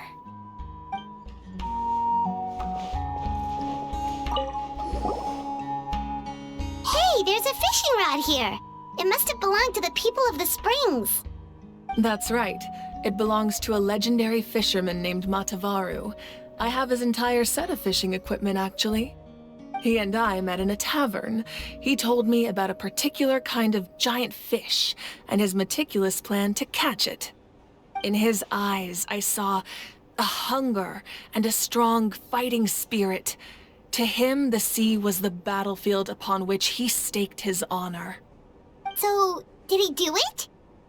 The next time I saw him, he was covered in scars. It turned out the fish he sought had been corroded by the abyss. He managed to kill the fish, but sustained a serious injury in the process, which meant he could never go deep-sea fishing again. Can a fisherman claim victory if he fails to bring back his catch? That's what he asked me in the end. Well, Paimon thinks he won. That was my answer as well. The experience was far more valuable than the prize itself. In the end, he didn't want his tools to go to waste, so he gave them to me. Wait, that means you also know how to fish. Maybe we can go head-to-head sometime.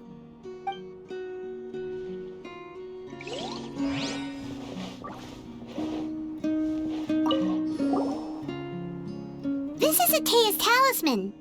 I'm sure you're familiar with this one already. Atea was rarely ever without it. The talisman brought her a lot of luck in battle.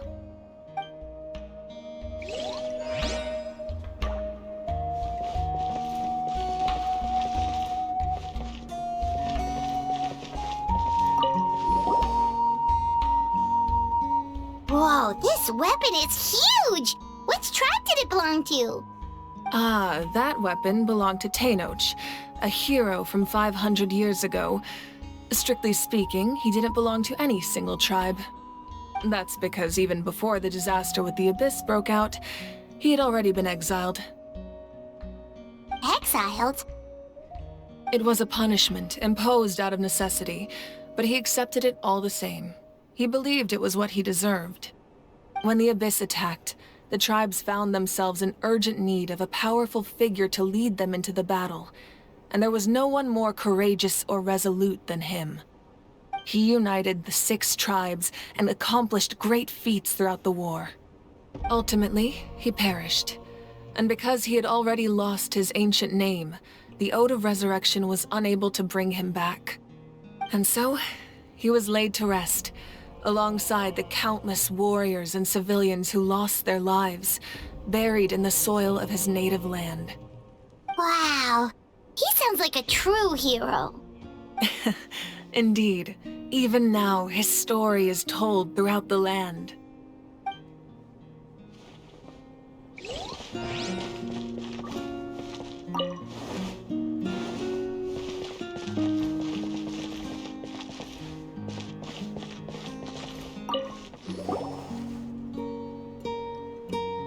The powder still needs some time to settle, so let's wait a little longer. Well, what do you think of my collection? Do you feel like you have a better understanding of Natlan's culture now? Yeah, if each item represents a different story, seems like Natlan's really been through a lot. Does every item hold a special memory, just like Atea's talisman? That's right. The items in my collection actually serve a similar purpose to the ancient names passed down among the tribes. They demonstrate the true shape of time. The shape of time? Most people perceive time as a linear concept, almost like a straight line that can only move forward. We cannot change the past or predict the future. But there's also a different theory, one that I believe to be closer to the truth. Namely, that the past, present, and future all exist at once. At once? Paimon's not sure she understands. Let's say your journey ended right now. Thinking back on your experience in each nation, which one would you say was the most important? Exactly. Even at the end of your journey, the things you experienced along the way don't cease to exist. They become part of who you are. Take out a portion of that journey, and you would likely make very different decisions, and eventually arrive at a very different destination. The future is the same way. It exists even though it has yet to come to pass. We just lack the means to perceive it. Of course, there are those with the power to foresee the future. They simply call it by a different name. Fate. You're quite familiar with that concept, I would imagine. That does kinda make sense. The future hasn't happened, but already exists. Humanity excels at living in the present, but too often we forget the past and neglect the future. While the Pilgrimage and the Night Warden Wars lead us to a better future. Only by uniting the people of Natlan across countless eras can we fight back against an enemy as formidable as the Abyss. To come up with such a set of rules, the first Pyro Archon must have possessed a level of insight I can only imagine. That's correct. At first, he was a mortal man with no special power. After he ascended to the Divine Throne, he used it to borrow power from the heavens and establish the rules of Natlan.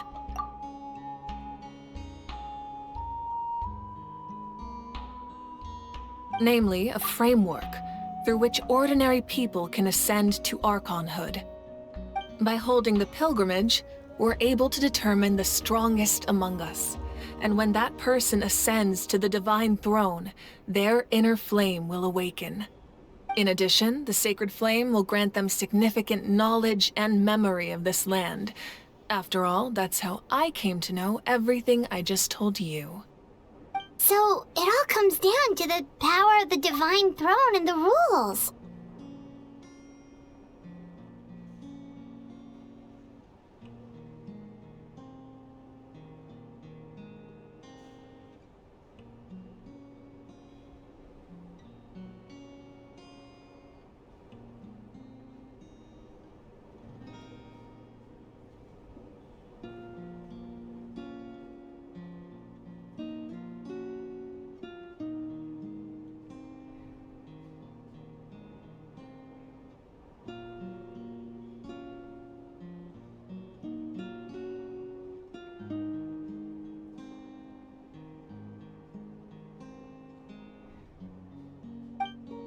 Wait, is that a family portrait? Yes, that's my mother, father, younger sister, and the little saurians we raised.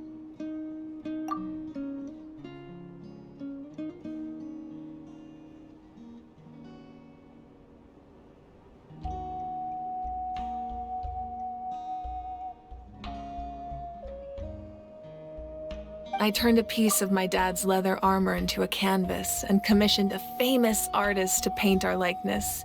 Your sister is so cute! It looks like the two of you are really close. Paimon was having a hard time thinking of an Archon as an ordinary person, but seeing this portrait, it kind of makes sense now.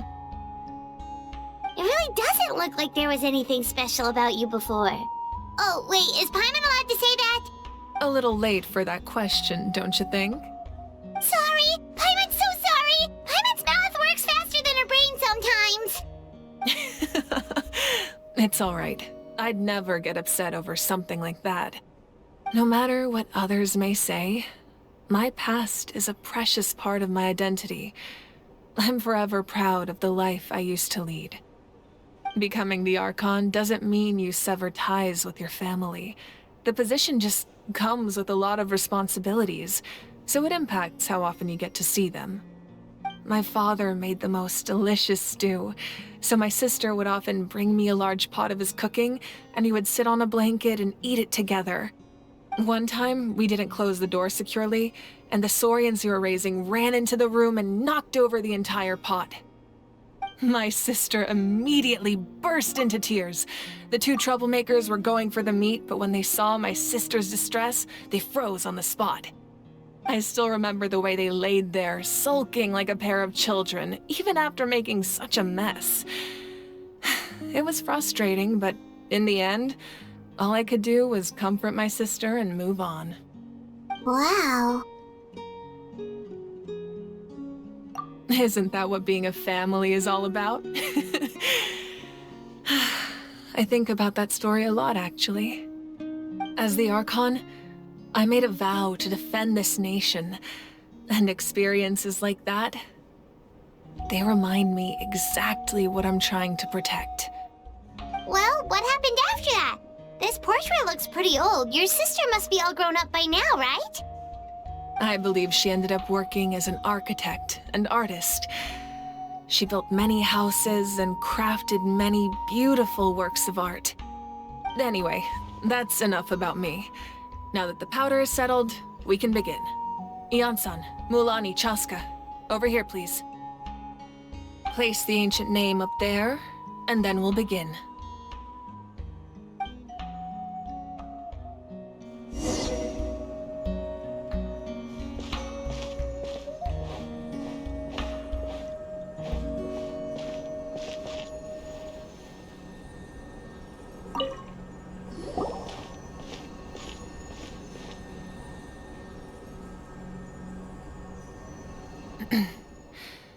Surely as the echoes of life resound through heaven and earth, so too shall our stories remain eternal.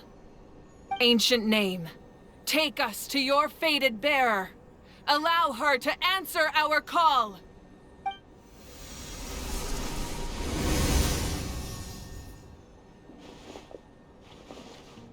Am I hallucinating again? Kachina, are you okay? Huh? I'm not seeing things, am I?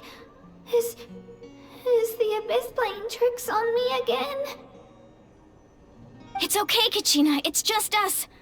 We're trying to find a way to bring you back. Everyone, you have to listen to me. I've been investigating the Night Kingdom this entire time, and I figured out what's wrong. The Wyab is being affected by the Abyss. I was waiting for the Wyab to send me back, but then this really strong monster came in and almost killed me. The Wyab saved me, even though its power is weakening, so I've been hiding from the monsters while trying to find a way to help. The Night Kingdom has become a huge mess, though. I keep hearing these awful sounds and seeing really horrible things. Don't listen to those sounds, Kachina. The Abyss is trying to strip you of your sanity. All you need to do is stay safe and wait for us. We'll be there shortly. It's okay. I feel so much better now that I've had the chance to talk to you guys. You don't need to worry about me. I've never been strong or special at all, really. So I don't blame anyone for forgetting about me or leaving me behind. Just knowing you care is more than enough. I'll find a way back. You don't have to put yourselves in danger to come rescue me. You're always like this, Kachina. Now's not the time to act tough. We're coming for you, and that's final. I don't know what lies the Abyss has been feeding you, but I'll tell you something right now. Nobody here sees you as a burden. You're a victor of the Night Warden Wars, a hero of Natlan. All you need to do is wait for us to rescue you, and you'll get all the applause and recognition you deserve.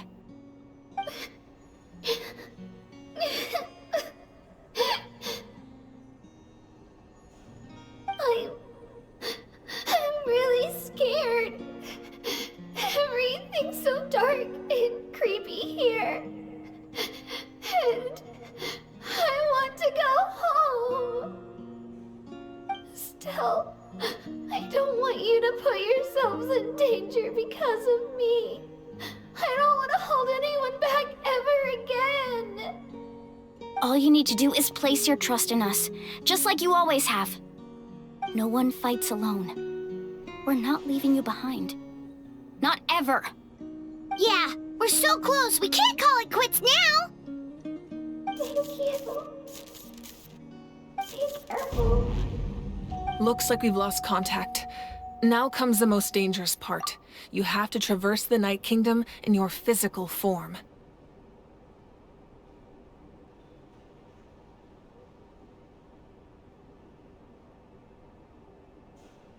This entrance to the Night Kingdom was left behind after an abyssal invasion. Even a brief amount of time inside could expose you to corrosion. I know. I'm prepared for that possibility. All right, then I wish you all the best. I'll tell Koichi to be ready just in case. She's very experienced in dealing with abyssal corruption. That face you just made. Don't tell me you two got into another argument. No, I just feel bad for creating more work for her. I'll go with them too, Archon. The more people, the stronger the party. Thank you so much for your help, everyone. It really means a lot that you're willing to brave these dangers with me. And there's no time to lose, so let's get going. Now that I've lost my power, I won't be able to provide much practical support. But I can still keep an eye on the situation from here. Eon-san, I know it's unlikely, but if you encounter a situation you can't handle... That won't happen. I hope not.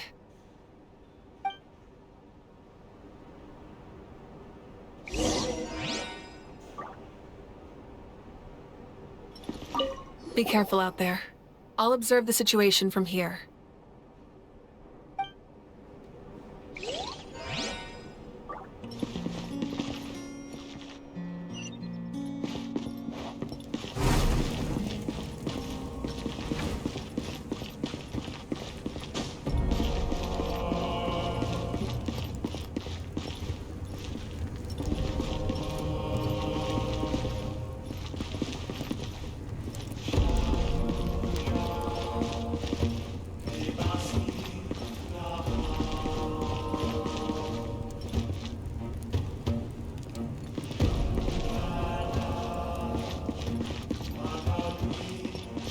Keep up.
So we're underneath Natlan right now? It looks nothing like Paimon was imagining.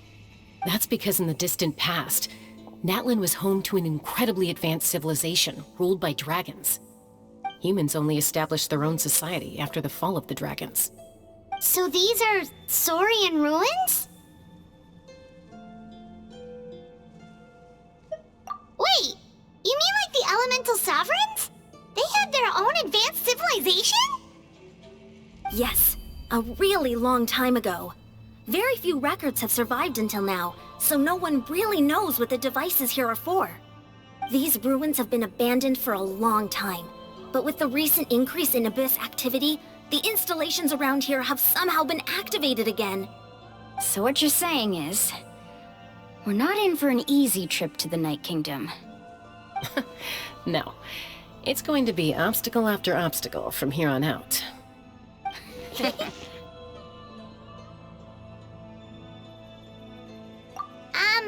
are you all laughing like that? It's creeping Paimon out. It's the pre-adventure excitement kicking in, right guys? Of course. I'm eager to get started. Then let's go. We won't let anything stand in our way.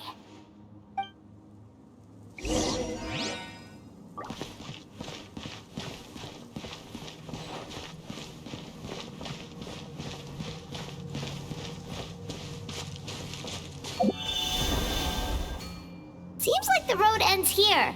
How should we get across? As a professional trainer, I think you could stand to build up your endurance, Paimon. Professional trainer? Paimon thought you were a warrior from the Collective of Flame. Well, that goes without saying. But I actually work as a sports coach. I provide professional guidance for many of Natlan's popular sports.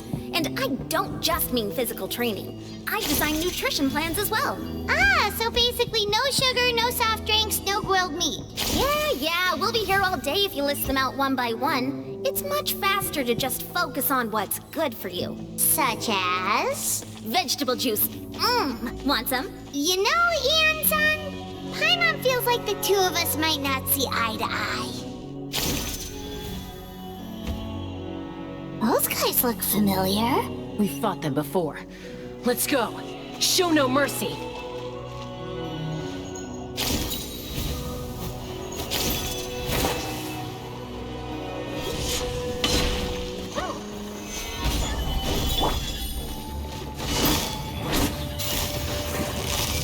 Gotcha. Time to act. Huh? Rain cutter. Here comes the catch.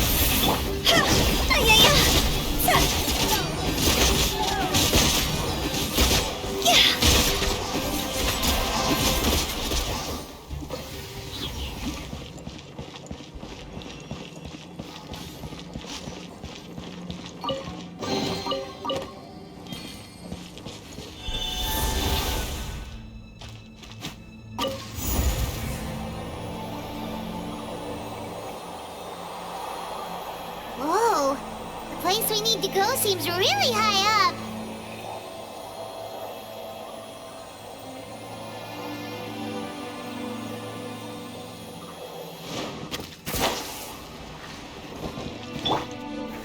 Solidify! Quietly now. Rain outlines your fate. Let me weave things up. Fun's over.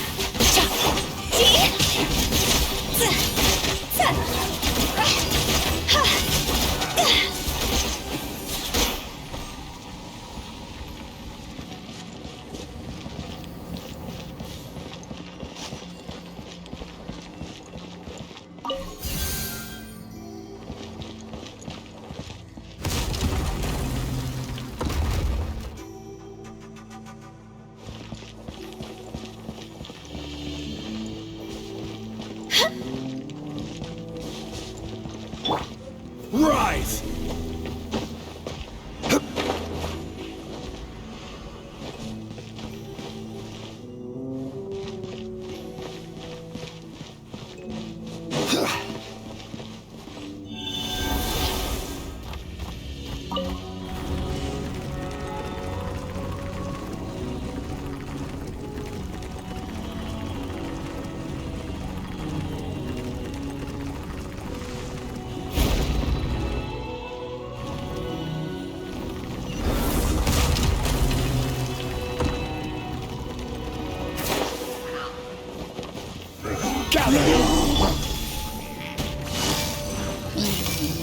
Busted.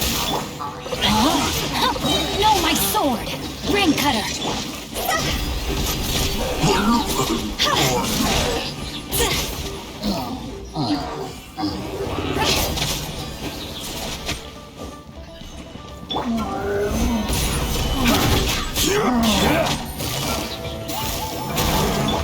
Order guide you. Here comes the catch. Witness the power of Gawai. See? Huh?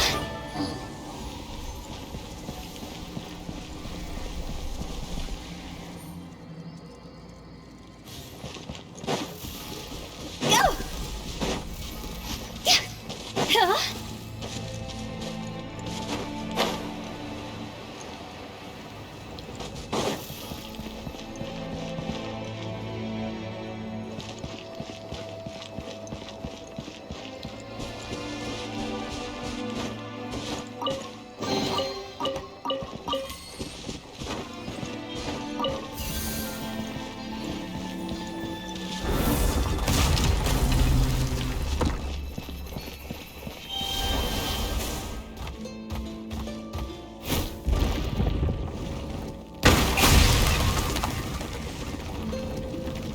This is the final stretch. We just need to climb up, and we'll be there.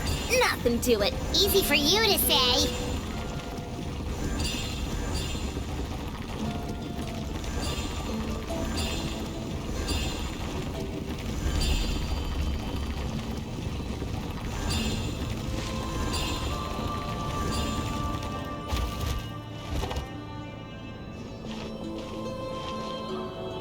This must be the entrance the Pyro Archon told us about. The one ripped open by the Abyss. Yes.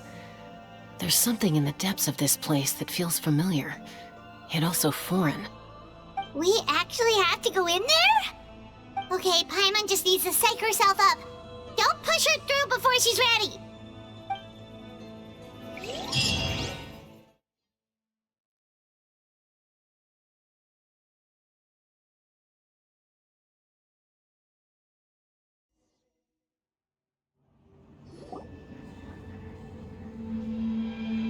Hey! You don't have to drag Paimon! You're pulling too hard!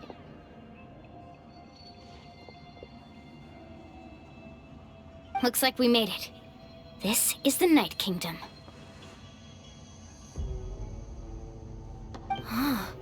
It looks so different from what I imagined in the stories. That overflow of energy is probably what trapped Kachina here in the first place. From this point forward, everything we know about the real world no longer applies. Anything can happen here. Paimon's more worried about how we're gonna make it out. We obviously can't go back the way we came. Do you see that patch of light on the ground? It's shining down from that fissure in the sky. Oh yeah, right in front of us. So that's coming from up there? Oh, it's so high up. Did we really fall that far down? Just like I said, our real-world knowledge doesn't apply here. We fell all this way, yet came out completely unscathed. If this was the real world, we'd have to climb our way back up to the entrance. But here, all we have to do is stand underneath the light and offer a prayer. That's it?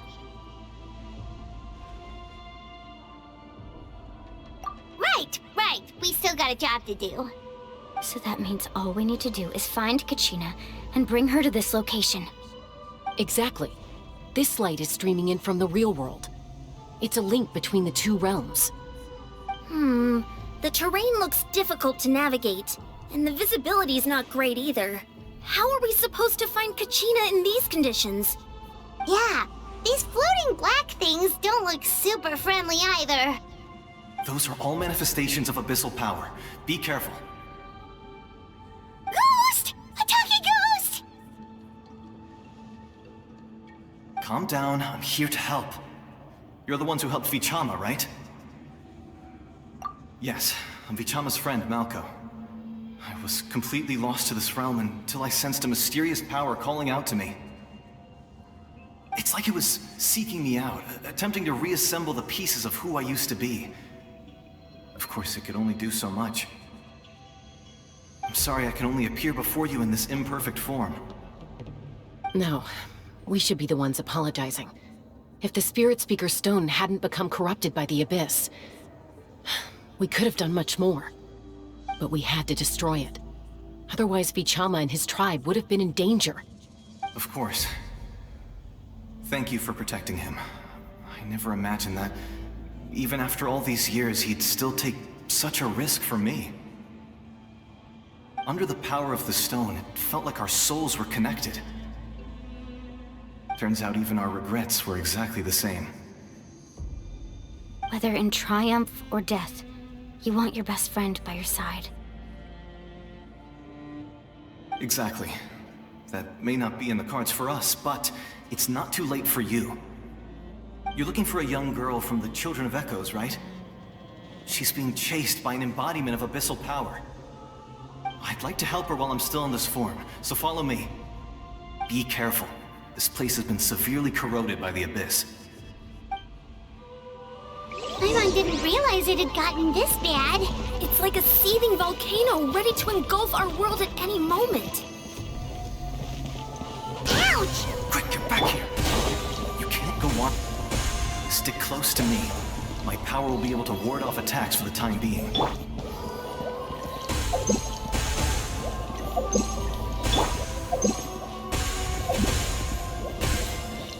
We won't be able to keep this up. Let's try another route. This way.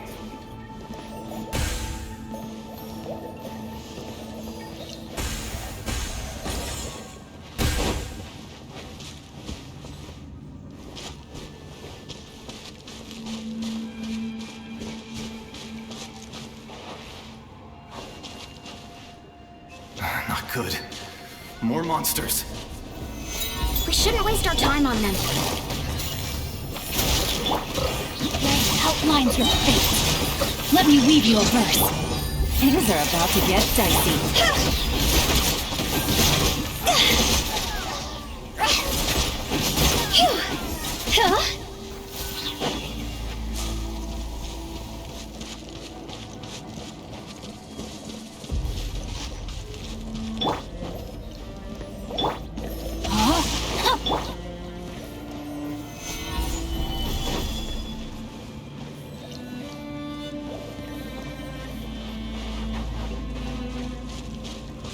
Oh, Paimon can't see anything! It's easy to get lost here. Just stick close.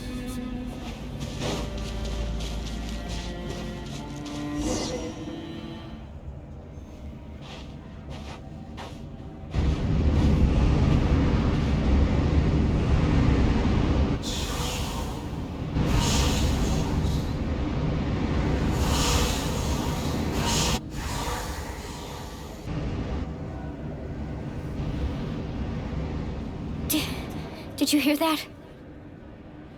What? Never mind. It was probably just my imagination. Don't scare Paimon like that! I heard it too. It was a voice from the abyss. What did it say? Doesn't matter. It certainly doesn't harbor good intentions.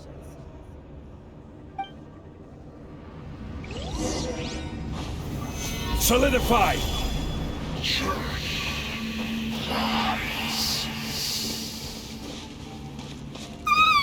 Paimon just heard it too! Let's keep going. Paimon wants to get out of this place! Gather!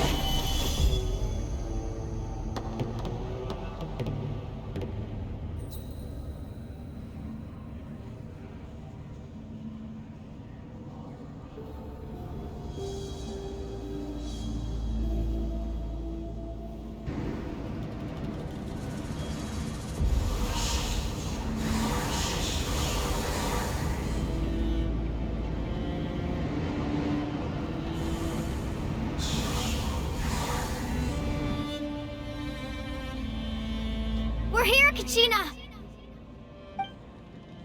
Honey? You made it! Looks like our reunion will have to wait until we take care of these monsters.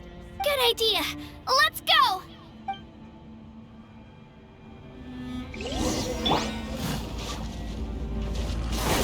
I will have order! Here goes! Solidify! Gotcha! No, my sword! Huh? Witness the power.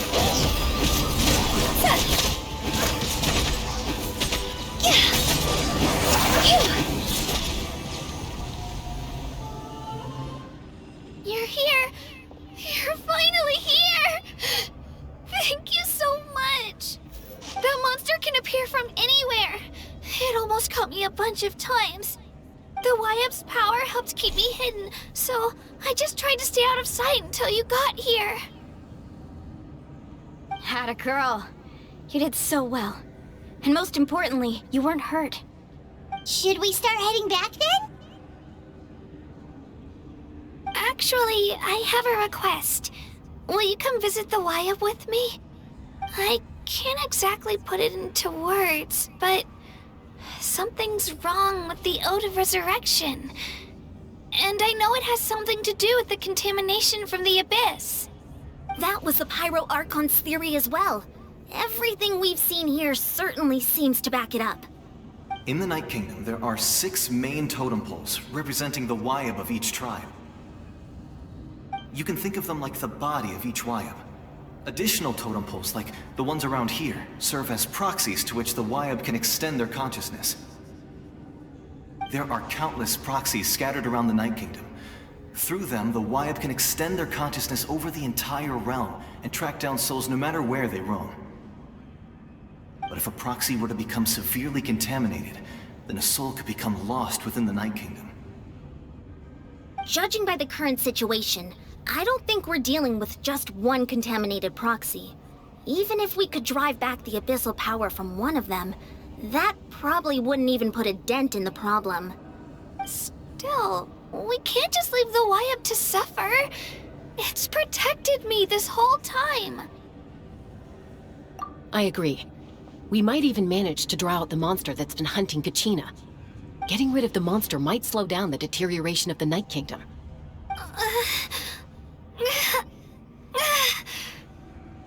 Kachina? What's wrong? Nothing. Just a headache. And that voice again, telling me to abandon the Wyatt and leave this place. Maybe we really should leave. Kachina's already been here for too long. No, I'm fine. I don't plan on listening to that nonsense. I can hold on. Just up ahead. I'll lead the way. Besides, I can still fight, so please, help me out a little longer. Listen to me, Kachina. We'll come with you, but that's because we want to help the Y-Up, not because we have something to prove. You don't have anything to prove either. It's okay if you reach your limit. We'll be there for you. All right. The sooner we get this done, the better. We've already come all this way, so we might as well try to get to the bottom of this. Let's go. This way. I'll stay here and try to stall the Abyss monster. All by yourself? That's too dangerous. It's all right. I may not be as strong as that monster, but I'm definitely more familiar with the area. Besides, I don't have much time left. If you're anything like my friend, I'm sure you're not particularly fond of goodbyes. So go. Achieve your goal, and return to the world where you belong. Thank you for everything. You're a true hero. Thank you. No one fights alone.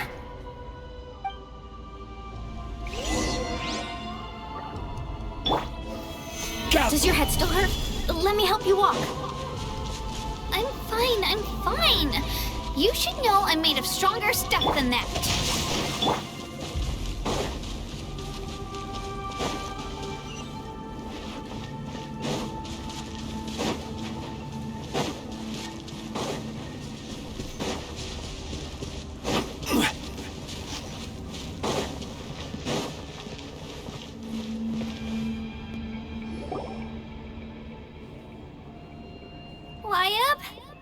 Wyatt! I'm back! My friends and I are here to heal you. Wyatt, can you hear me? Wyatt!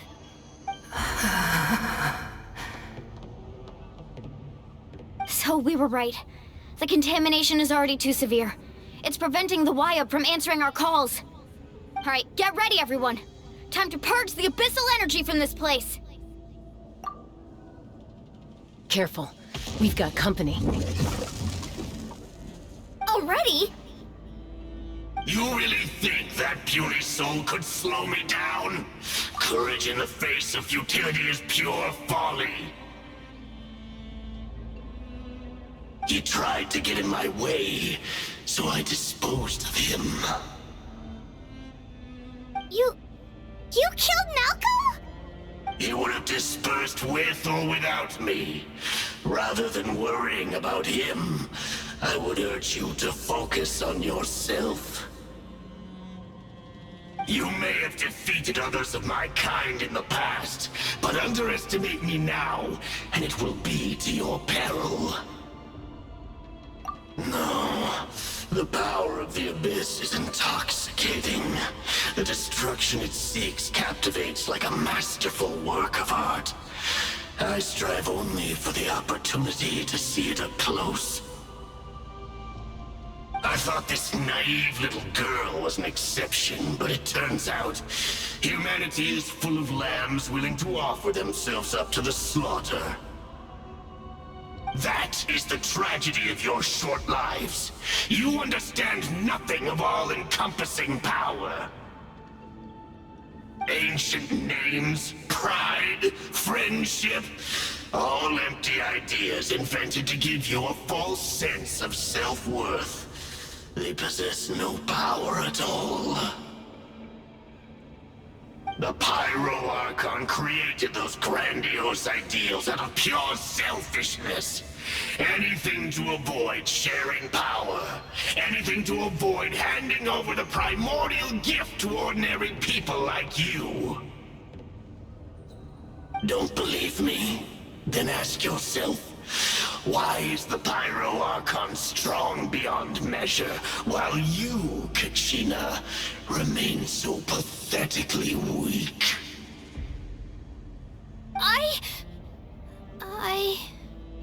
Kachina! Give me your hand.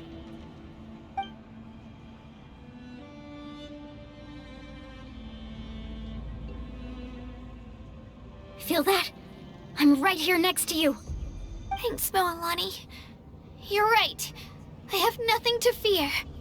Because I'm not alone anymore. You're right. Maybe comforting ideals don't have any power. But you also couldn't be more wrong. You've never had to work for your own strength, so you will never understand the true source of our power. What? The courage we have to stand before you and not back down? It comes from our friendship. The power lies not in the ideal itself, but in our commitment to upholding that ideal, and in our decision to stand together and fight! Well said! Let's go, Kachina. It shouldn't take more than 2 of us to handle an enemy like this. Sorry in advance, but you deserve what's coming to you! There aren't many in Natlan who can beat us when we're together. It's time he got a taste of that kind of power.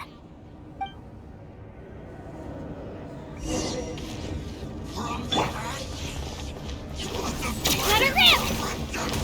Woohoo! Check this out! Best of luck! Woohoo! Amazing!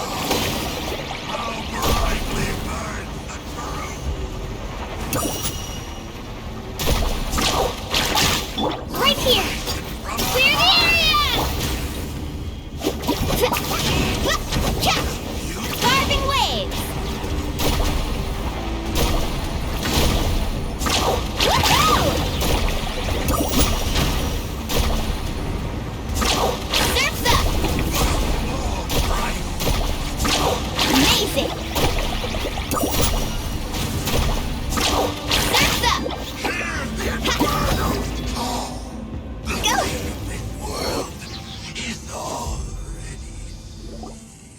We won! We actually won!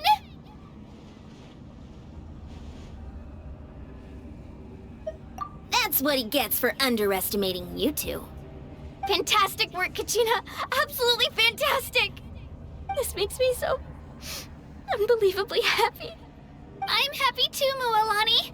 Together we really are unstoppable! Huh? What's happening?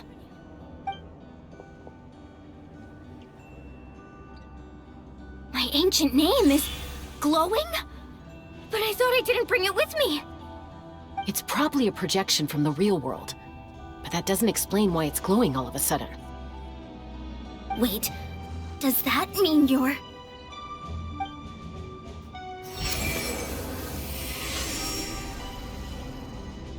That was a bold move, diving headfirst into the fire to save your friend, especially in a place so overrun with abyssal corruption. Still, seeing you pull it off was really something. Everything you said was exactly right. As isolated individuals, we stand no chance against the power of the Abyss. It took years' worth of scars and lots of unnecessary suffering for me to understand that for myself. The Pyro Archon's plan will unite us as one. Everyone has a part to play. Only then will we have the power to defeat the strongest of foes. Who are you? Tupac, a warrior from the people of the Springs. I fought against the Abyss during the invasion 500 years ago. I've heard that name before. You were the giant who saved all of Natlan. Since you were able to awaken my words from your ancient name, that means you have fully embodied the aspirations of the Wayub. Under the name Umoja, you shall unite the tribes and save Natlan from its impending doom. Me? As long as blood still runs through your veins, even the tiniest spark of steel against stone can ignite a flame. Its blaze will become one with our vision for Natlan. Even amid everlasting darkness, our bonds remain eternal.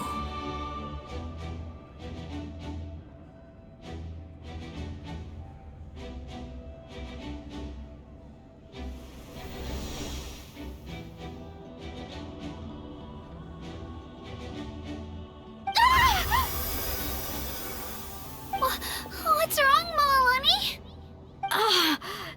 So many memories. My brain was just flooded with everything he once knew. So that's what happened. What do you mean? Did you just figure something out? 500 years ago, they foresaw the very crisis we're facing now. Efforts to save Natlan started all the way back then. We can go over the details once we get back. We shouldn't linger here longer than we have to. I know bits and pieces, but I had no idea Mualani was also part of the plan. This sounds like something that's going to need a lot of explaining. Let's focus on saving the Wayub first.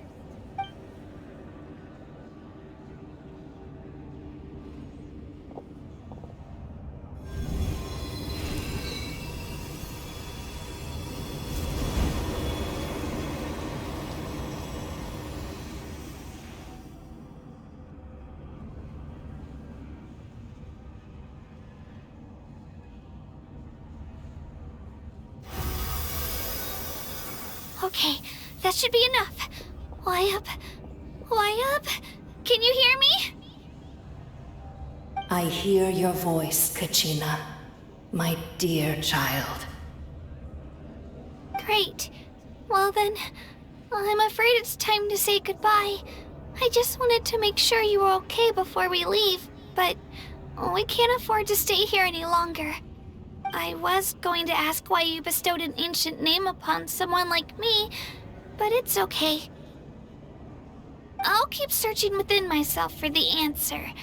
I'll never stop trying to improve my strength. One day, I'll live up to the hero you saw in me. You are already an outstanding child in my eyes, Kachina. No matter what happens. Huh? You are all my most beloved children. It has always been my honor to protect and nurture you. Your ancient name is just that. A name. Much like your parents chose to name you Kachina, I also gave you a name, but it need not define you. Focus on who you want to be. You are already worthy of your name. Now, you need only devote yourself to becoming a better you. The story of your ancient name is for you to continue. Just like your parents, my love for you will never change. No matter what the future holds.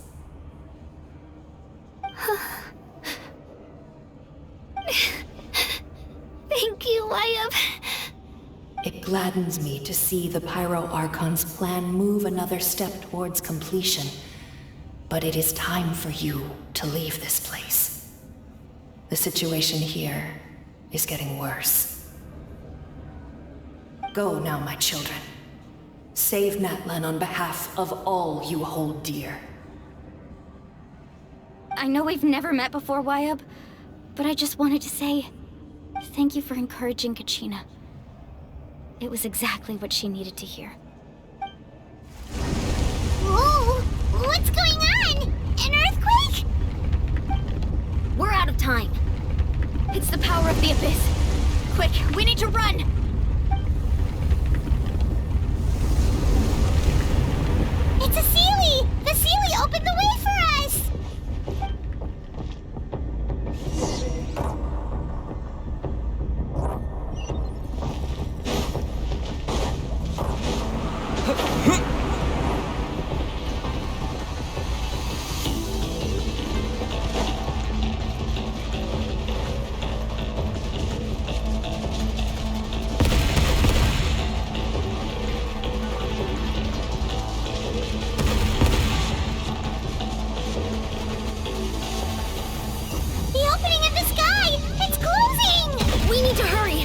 be stuck here!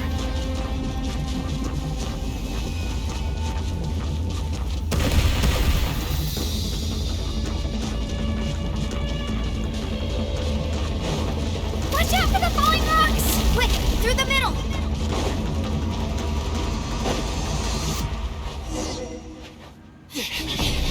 Come on, faster! We'll never make it!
You've done well. Now come home.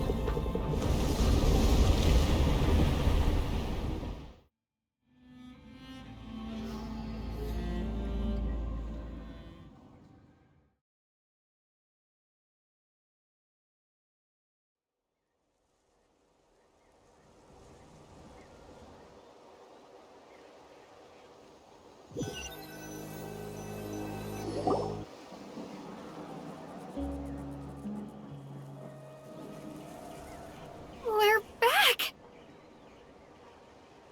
The Pyro Archon saved us. But she's not here. Yeah, didn't she say she used it all up? She's still in the speaker's chamber. What we saw in the Night Kingdom was just her consciousness. So you're saying her consciousness did all that? Every great display of power comes at a price.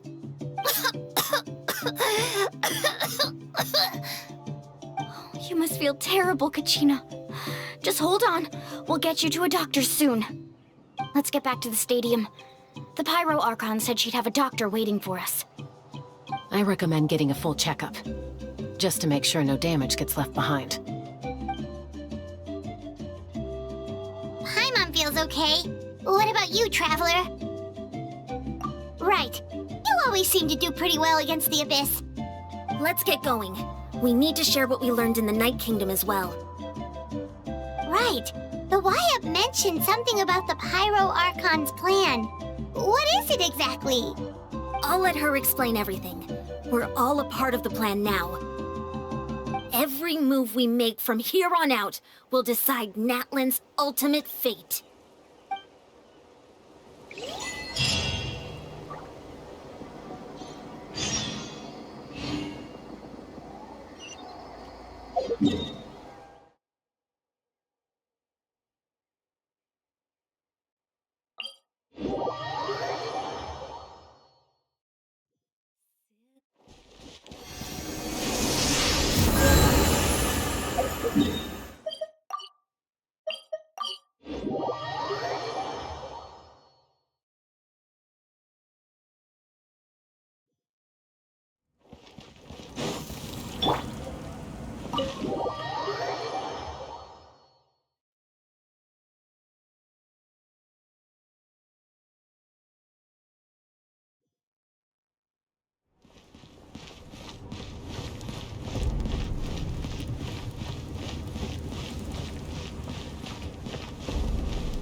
Huh. There's a lot less stuff here than before. It's good to see you all here in one piece. I know you must have a lot of questions, but let Koichi check you over first. It's best not to let any lingering effects of the Abyss go untreated. Thank goodness you made it back. I came here as soon as the Pyro Archon told me about your plan. Take a seat, everybody. I'll examine you one by one.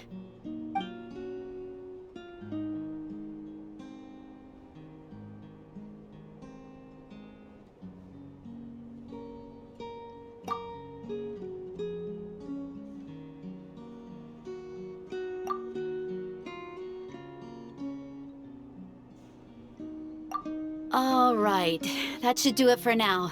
But just to be safe, I'll perform another checkup in a couple of days.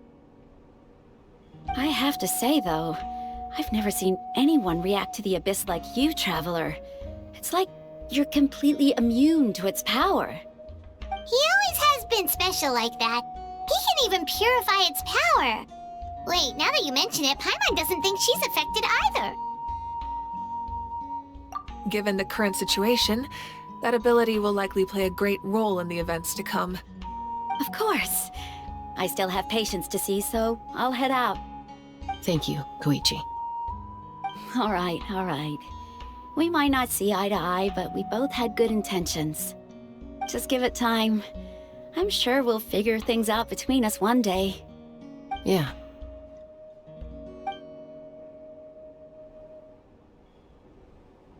All right. There's so much to discuss, I don't even know where to begin. You've seen it for yourselves now. The devastation in the Night Kingdom. I'll get straight to the point. Natlan is on the verge of destruction. It's very possible our nation has less than a year before total devastation. Huh? No. That can't be true, can it? That's right. But I've only ever disclosed that fact to the handful of people working with me to save this nation.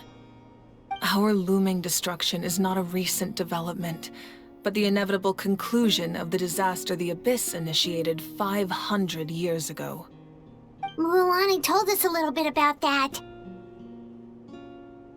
500 years ago, all the nations of Teyvat were invaded by the Abyss.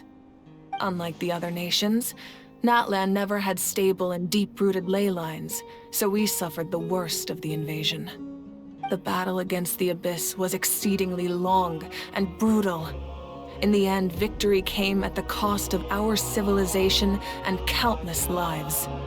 Even then, it took centuries of solving the disasters caused by the Abyss to finally achieve the peace we know today. And still, this is but a superficial victory. The forces of the Abyss have merely been driven back underground. Their threat to Natlan remains as real as ever. I'd never have guessed. The problems plaguing the Night Kingdom are all the more complicated because that realm is essentially functioning as Natlan's ley lines. Immediately after the war, our calculations estimated that we would have a maximum of 500 years before the Night Kingdom was completely lost to the Abyss. But at that time, we were a nation of the destitute. Our people no longer believed in victory, nor did they hold hope for the future.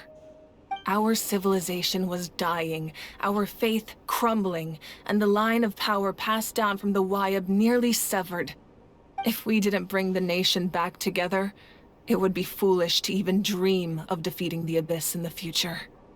So, the Archon had a long and involved discussion with the heroes of each tribe, and finally came up with a 500-year-long plan to save Natlan. So that's what happened. After finding Kachina, I encountered a strange figure who gave me a series of new memories. Since the plan was mentioned in those memories, I guess I've been chosen to play an important role in it. But there's still something I don't understand. Those memories showed me the Pyro Archon from back then. And it was you. Huh? But that doesn't make any sense. The Pyro Archon is supposed to be human. It's impossible for a human to live that long. That's right. The hardest thing for humans to overcome has always been time. Or rather, the natural limitations of our lifespan. A god can extend a human's life by using a certain amount of divine power, or subjecting them to a curse. But As we all know, Natlan doesn't have gods like that. We can only rely on our own methods.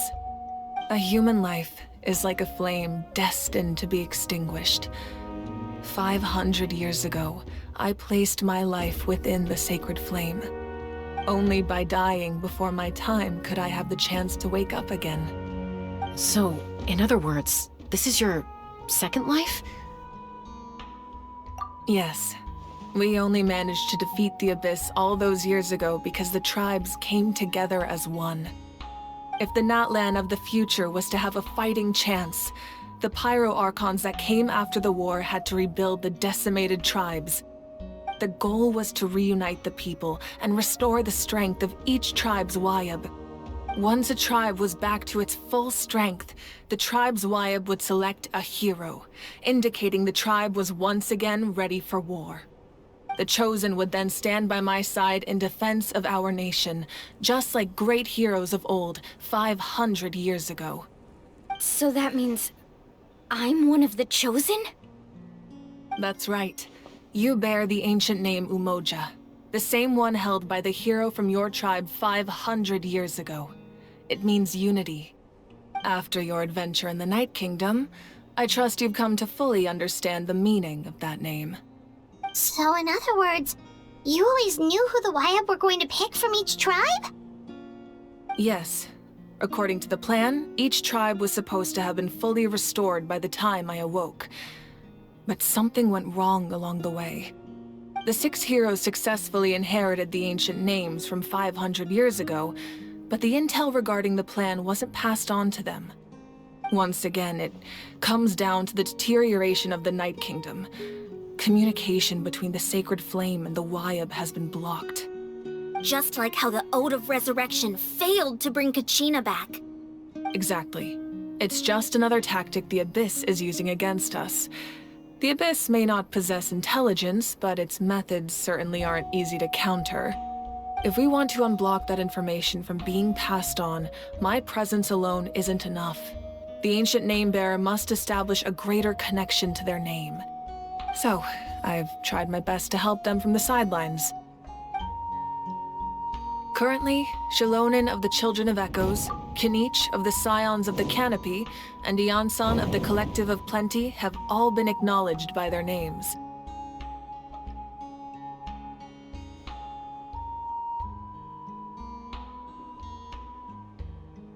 During your adventure, you too earned the acknowledgement of your Wayab, Mualani. In the process, you gained the memories stored within your name. But we have less than a year! Yes, but we have no choice. We cannot start the plan until all the heroes have been gathered. That's also why I haven't been able to take action despite the urgency of the situation. But if you knew this whole time, why didn't you just tell me about my role in all this? Wouldn't that make everything go a lot faster? Perhaps, but the opposite could also be true. Knowing your destiny too early could mean failing to realize your full potential. Just like your determination to save Kachina, I hope your commitment to this endeavor comes from your own strength of will, rather than a sense of obligation. So I suppose you're not going to tell us who the final 2 heroes are then? That's right. Their time is yet to come. Putting pressure on them beforehand will only hinder their development. I can only trust in the judgment of the Wayab. I have never believed I could solve this crisis alone. In fact, it was precisely because I chose to trust and rely on others that we managed to get this far. Natlan's salvation lies not in its Archon or any singular individual, but in us all. You're quite perceptive, aren't you? I thought I might get away with avoiding the topic. Huh? Oh, right! All of the stuff you stored here before, where did it all go? Even though I sacrificed my power, I still needed a contingency plan to ensure you would make it back from the Night Kingdom. After all, I was the one who allowed you to take that risk, and Mualani has an important role to play in my plan. In addition to their sentimental value, the items I stored here held a much more important purpose: fuel. Fuel? So back then, that's why you... Yes. The stories embodied by those items are certainly important, but there's an even more significant trait they all share. Every item belonged to a hero of Natlan. Over time, they became imbued with a certain amount of contending fire from being carried in battle. On their own, each item's power is limited, but together, their combined effect can prove quite useful in a dire situation. By burning those items, I was able to activate the contending fire stored within them to open the boundary between the two worlds. It was a rather crude approach, so all their power was depleted in an instant, as you can see. But weren't they all precious treasures? What about their stories? That's exactly why I dragged you all here. No matter what, I never wanted the Pyro Archon to have to use that power. Oh, I'm so sorry. You have nothing to be sorry for. You all deserve my thanks, actually. If you hadn't saved the totem pole, that area of the Night Kingdom would have been forever lost to the Abyss. And then, it would only be a matter of time before the Children of Echoes was met with disaster. Besides, when those heroes entrusted their belongings to me, or the Pyro Archon of their time, it was out of a desire to contribute to Natlan's survival. If they knew those items helped save the present-day heroes of Natlan, they would not mourn their loss. Even when you put it that way, I still feel bad. There's no need. Remember what I told you about time? The people and the events of the past are never truly lost to us. We simply carry them with us in a different form. In that sense, we didn't lose anything at all. If you still have regrets, let them fuel your resolve in the battles to come. Your deeds will become new legends and nurture new forms of power just like the items once stored here. Well, we'd still like to return the favor. Well, if that's the case, just treat me to a drink sometime. Now that Kachina has returned, we can finally hold the victory feast and celebrate your team's triumph in the Night Warden Wars. And we could all use the rest, that's for sure. Plus, you'll be able to silence everyone who doubted you once and for all, Kachina. Still, now that I know the danger we're facing, having a victory feast doesn't feel right. Try not to let it get to you. It's important to stay calm. Worrying about it will only affect your judgment. All right. You should head out. I'll join you in a bit.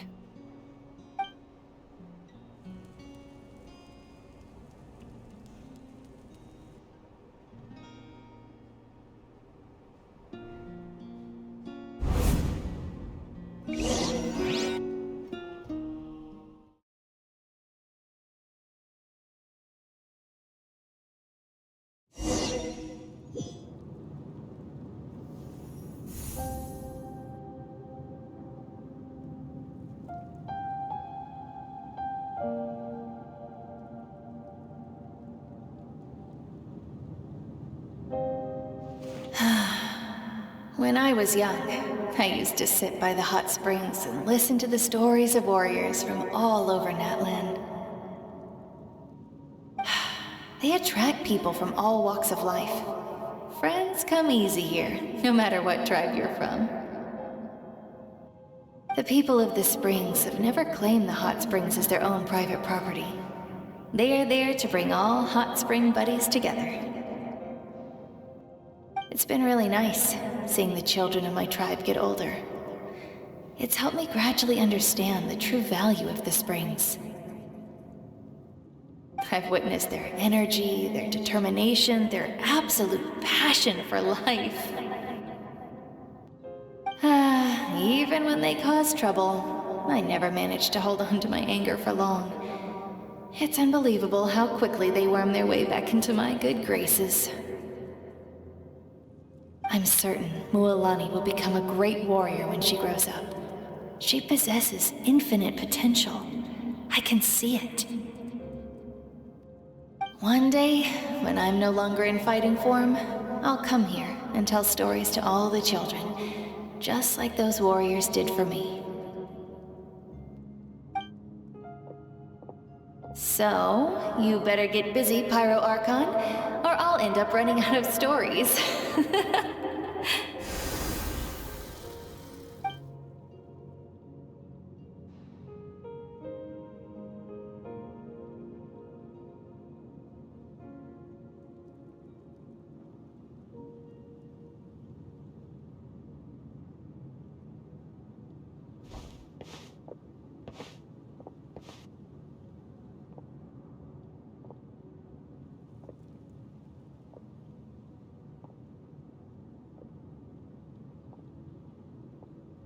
Our nation is engulfed in darkness. Our tribes stand divided, and yet you promise victory in the distant future.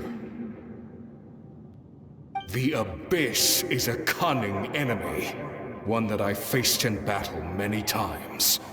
Were that not the case, I would never understand exercising this degree of caution. My rage will never know absolution. Then my power will no longer aid you in victory.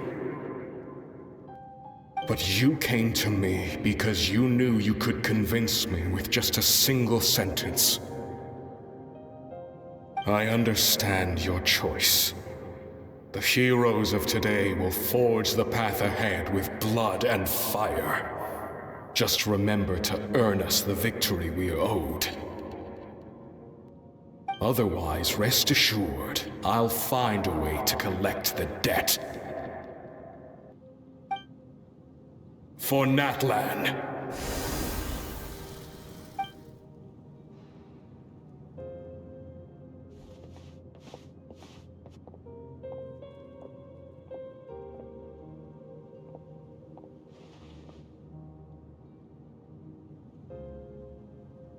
So, you're gonna head 500 years in the future to serve as the Pyro Archon again?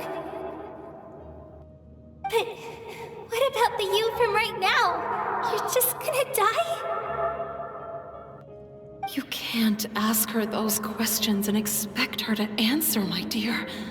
The decision is hers to make, and she deserves our support. We will do everything we can to rebuild the tribes. Don't you worry.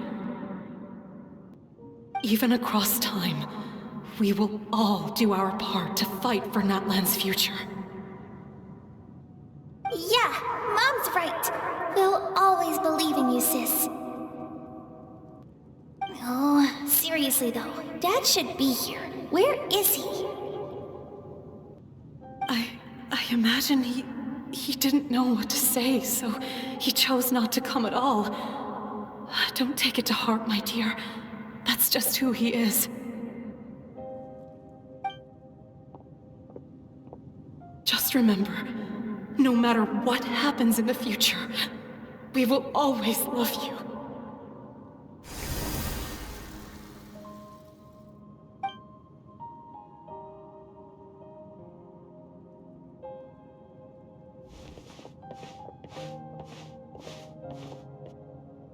I'll come find you one day. I know I can't live that long, but I'll think of something. There has to be a way for us to meet again one day. If there's an answer out there somewhere, I'm gonna find it. So, don't forget about me.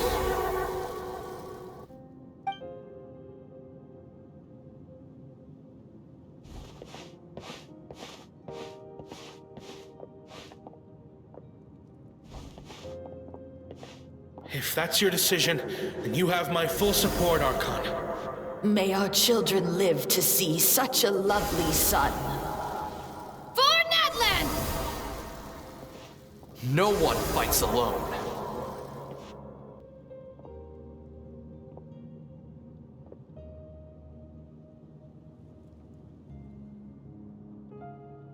The rules are my legacy. They shall grant us the strength to overcome the next tragedy. War forged the 6 tribes, taught us how to fight, instilled in us what it means to love. Who will be the one to bring this to an end?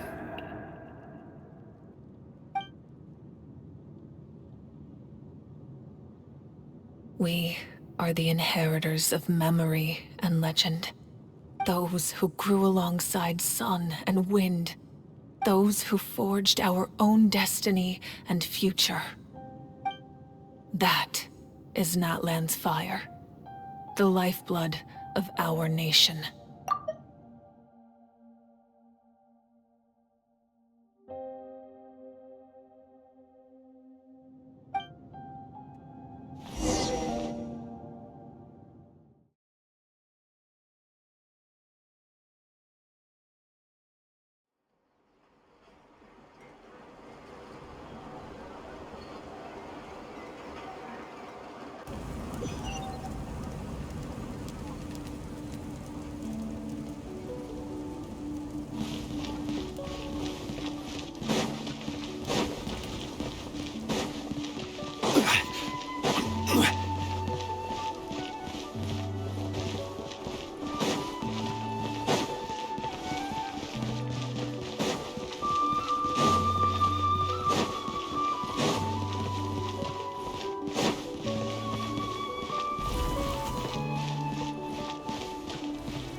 No, my sword!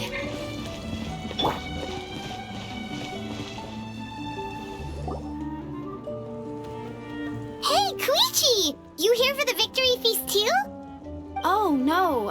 I knew Chaska would be here, so I just came to deliver some medicine. I was about to leave, actually. But it's not that I don't want to celebrate Kachina and the others. I'm so glad she made it back. It's just... well, I'll make things awkward if I'm around my sister right now. Ah, well, you two had a fight, so Paimon can understand. She didn't cause any trouble during your trip, right? Yeah, she was super helpful. She gave us a lot of useful information about the Abyss. That's good. That's all I needed to know. Is there a reason you asked? You were pretty outspoken when we first met, but now it's like you're holding something back. Maybe it seemed unreasonable, picking that fight with her before you left, but I did it for a reason. Her impulse to fight is extremely strong. Her mental strength helps her rein it in, but she still loses control sometimes. I had no idea what you might face in the Night Kingdom, so I didn't want to take any chances. So what you're saying is...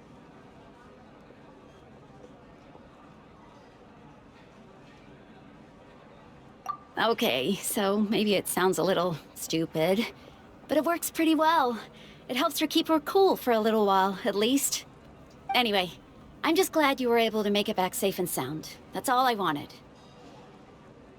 But do you really have to go that far? Can't you just talk it out? No way. Chaska never opens up about her own pain, especially to her family. She can't learn about this, or it'll be even harder to help her. I appreciate the understanding, and don't worry. I'll find a way to help her ease this burden. Anyway, I need to get going. Enjoy the celebration. Oh, and if you ever need a doctor, you know who to find. Huh.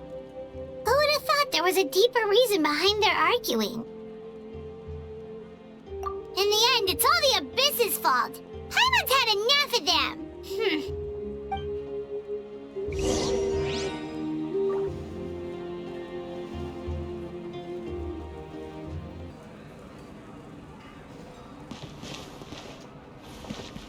What do you need?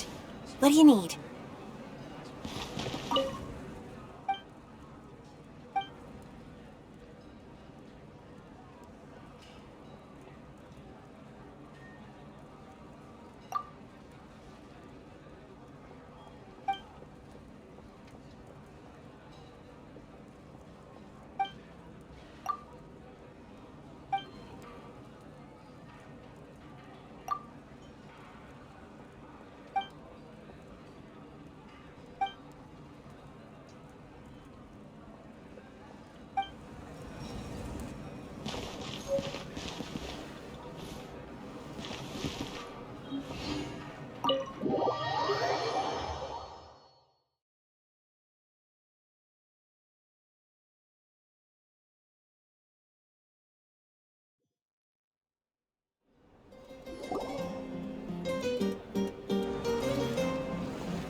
Let's give a huge round of applause to our brave young warrior, Kachina! Woohoo! Well done, Kachina. Thank you, everyone. I'm so glad I finally made it. I always knew you could do it. With so much potential at your age, you have a great future ahead of you. You're one to talk. Don't think I didn't know you were the first person to abandon your team. I'll be dealing with you when we get back. I had no choice. My friend invited me. I couldn't just say no. Oh, really? So you weren't just trying to get ahead in the first round? I wasn't, I swear. I just happened to find that bearer injured in the wild, so I stopped to bandage his wounds.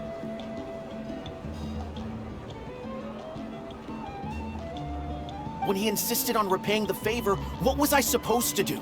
I'm just one person. I figured Kachina would have no trouble replacing me.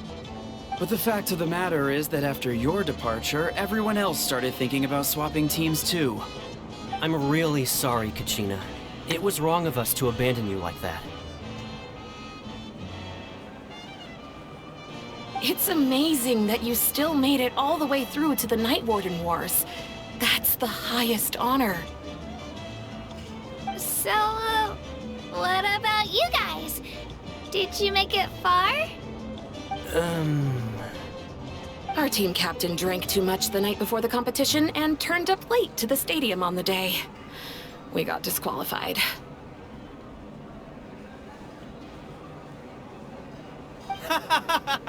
Serves you all right. No sympathy from me. All right.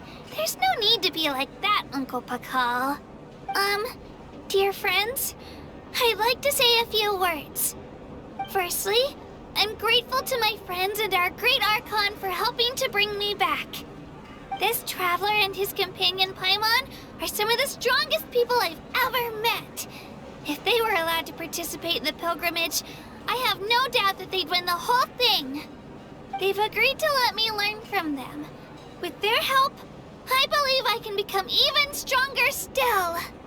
And let's not forget my good friends, Moalani, Chaska, Kanich, and Dayan-san. They all helped the Traveler and Paimon figure out a way to bring me back from the Night Kingdom. They too deserve to be called our heroes, so please give another round of applause for them. Thank you so much. Well said! I'll drink to that. How does it feel being a hero, Kachina? To be honest, it's a bit overwhelming. It all just feels so surreal. Well, you better get used to it. Next up, undefeated champion! Hey, please don't make fun of me.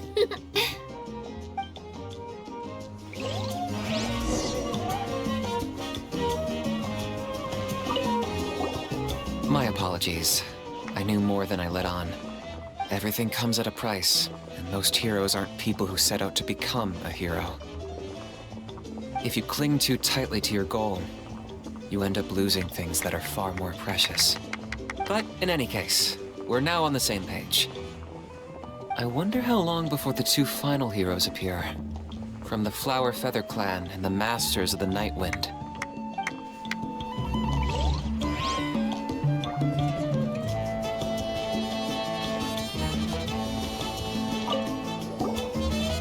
There's so much all at once. Everything still kind of feels like a dream. Are you still feeling unwell? Nope, all better now. I told you I bounced back pretty quick, so don't worry about me. I bet you guys must be tired, though. Make sure you get some good rest tonight. You gotta recharge so you'll be in the mood to have fun.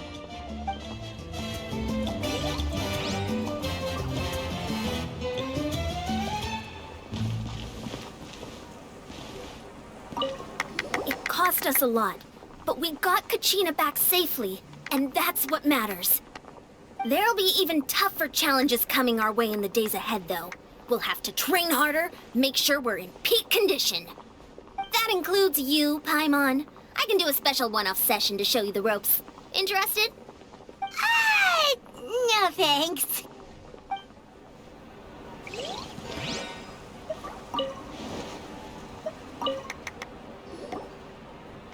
previous victory feasts, you'd always find me in the crowd singing and dancing. But after what I found out today, it's too much. I'm still trying to process it. It does feel weird seeing you so out of sorts.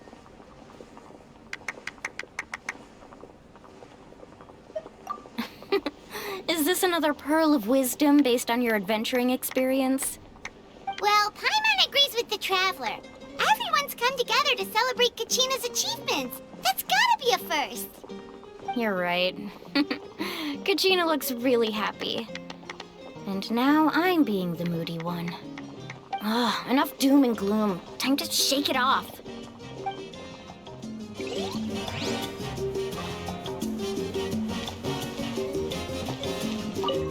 It's rare to meet travelers as strong and brave as yourselves. I raise my glass to you. Anyway, my sister's already gone back to her tribe. She has patients to treat. Oh, we actually ran into her on the way here and, well, Paimon just thinks she really cares about you. Yeah, I'm planning on visiting home myself in a few days. To tell her and the rest of the family that they need to be extra careful. I just hope they take it seriously. The Abyss has likely sensed your arrival in Natlan by now. So exercise caution on your adventures as well.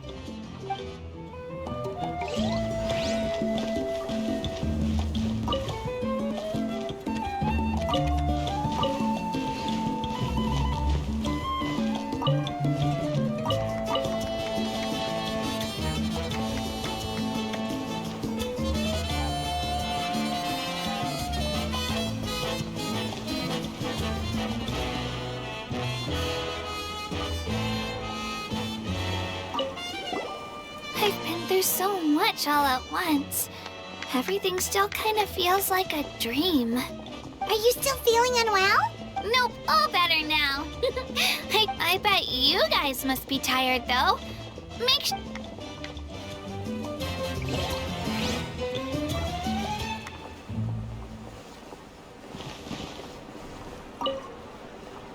All right, Kachina.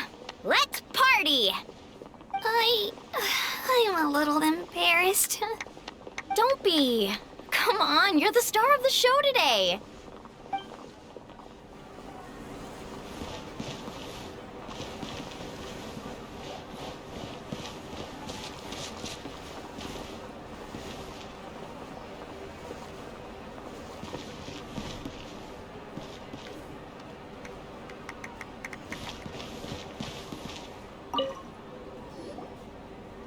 You're here.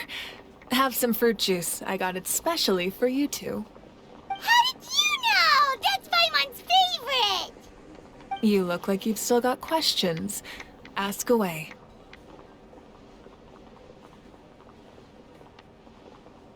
Because they had their own lives to live.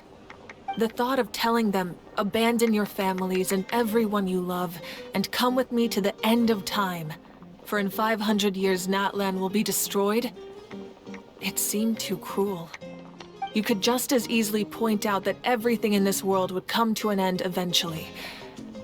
But life is short, and beyond a point, it just doesn't seem real. Imagine if I said, let's leave right now, and go save the sun because it'll flame out in a few million years.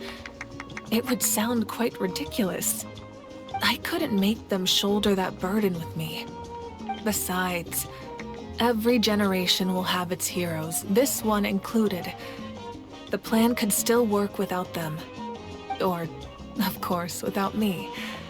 But since I was the one who came up with the plan, I felt duty-bound to see it through to the end. Paimon's suddenly remembering that portrait in your room. Was that your family from back then? Yes, it was. So when you asked me who my sister grew up to be, the truth is that very little information survives.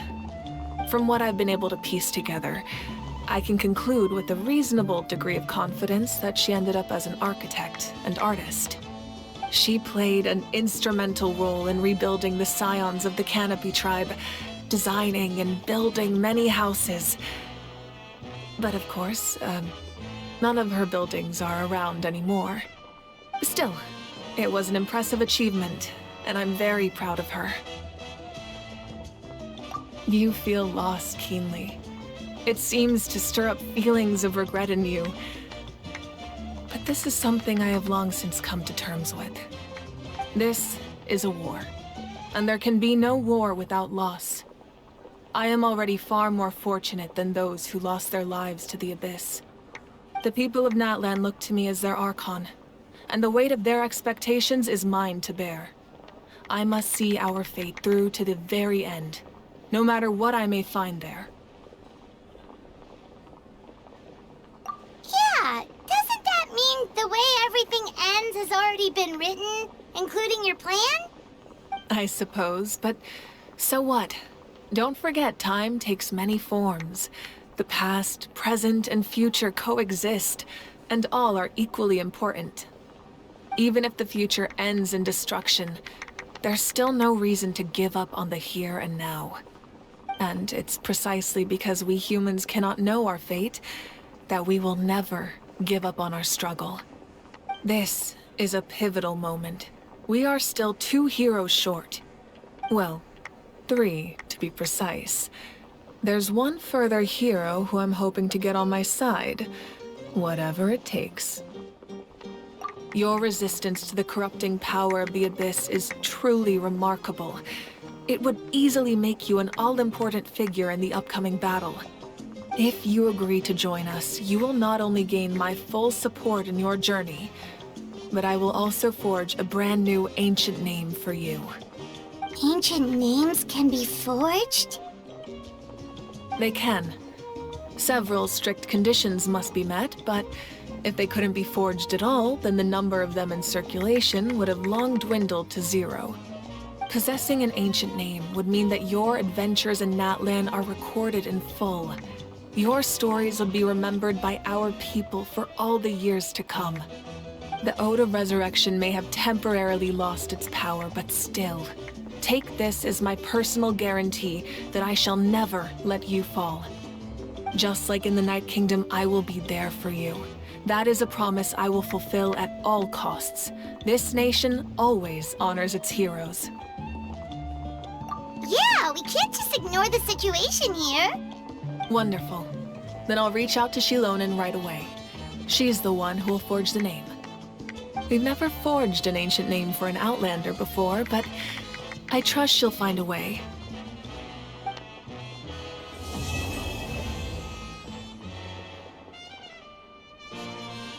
My lord, we've received word that the Pyro Archon has lost much of her power.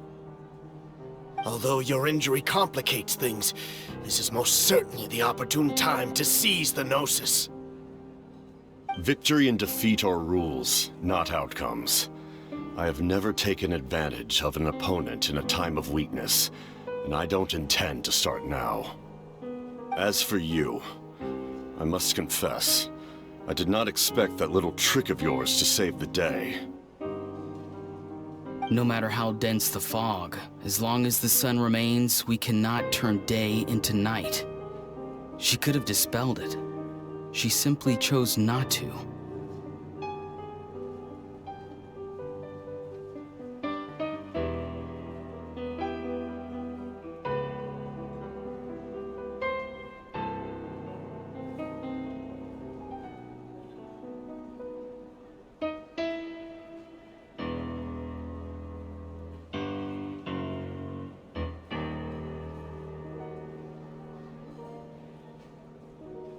You don't have much time, and you're injured on top of that. What do you plan to do next? I'm beginning to see just how useful you may turn out to be. You heard something from here, didn't you?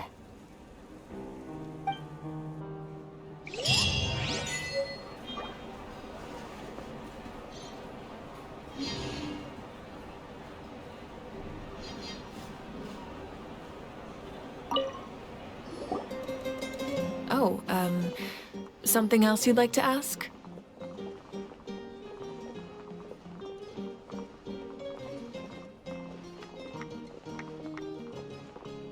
Well, our intel suggests he hasn't made any new movements yet. Although Kenichi's investigation helped us confirm that he's being aided by someone from the Masters of the Nightwind. I'm getting closer to narrowing down who that may be, but it's still unclear whether this person aided the captain out of willingness or coercion. If you learn anything about this during your adventures, please let me know.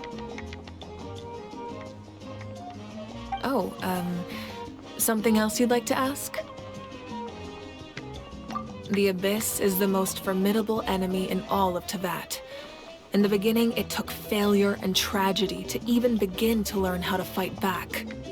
All of the methods you've seen in other nations were developed based on experience and insight passed down over generations.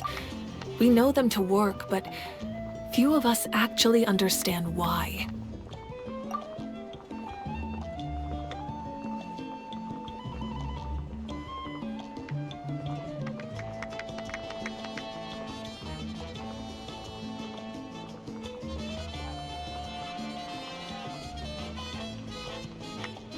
It's the same for the method we use here in Natlan.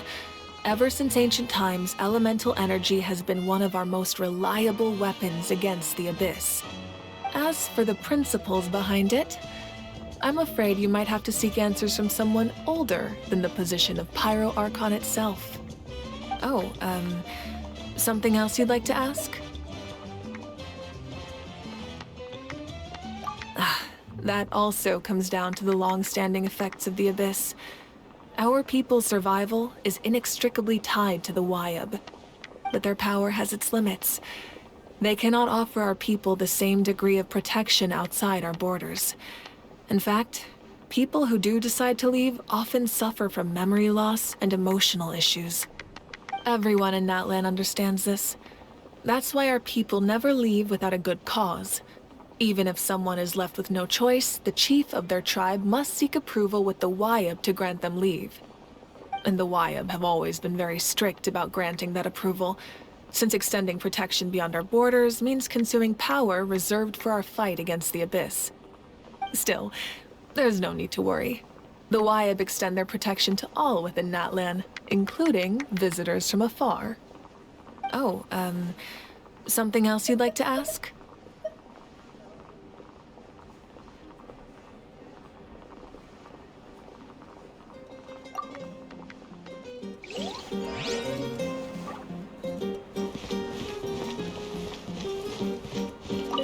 It's rare to meet travelers as strong and brave anyway. Oh, we actually... Yeah. The Abyss has likely...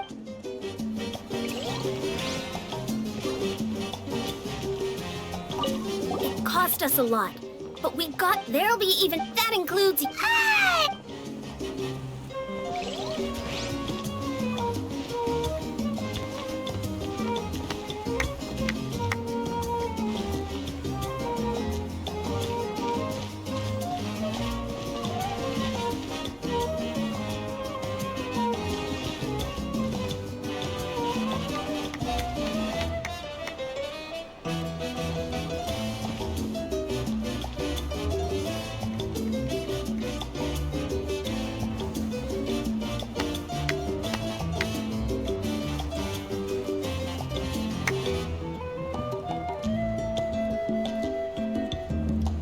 Osmanthus wine tastes this.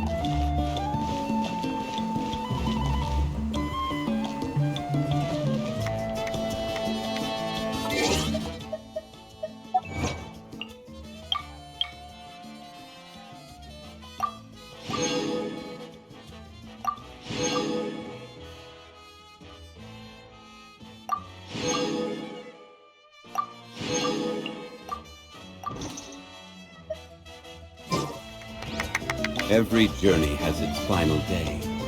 Don't rush.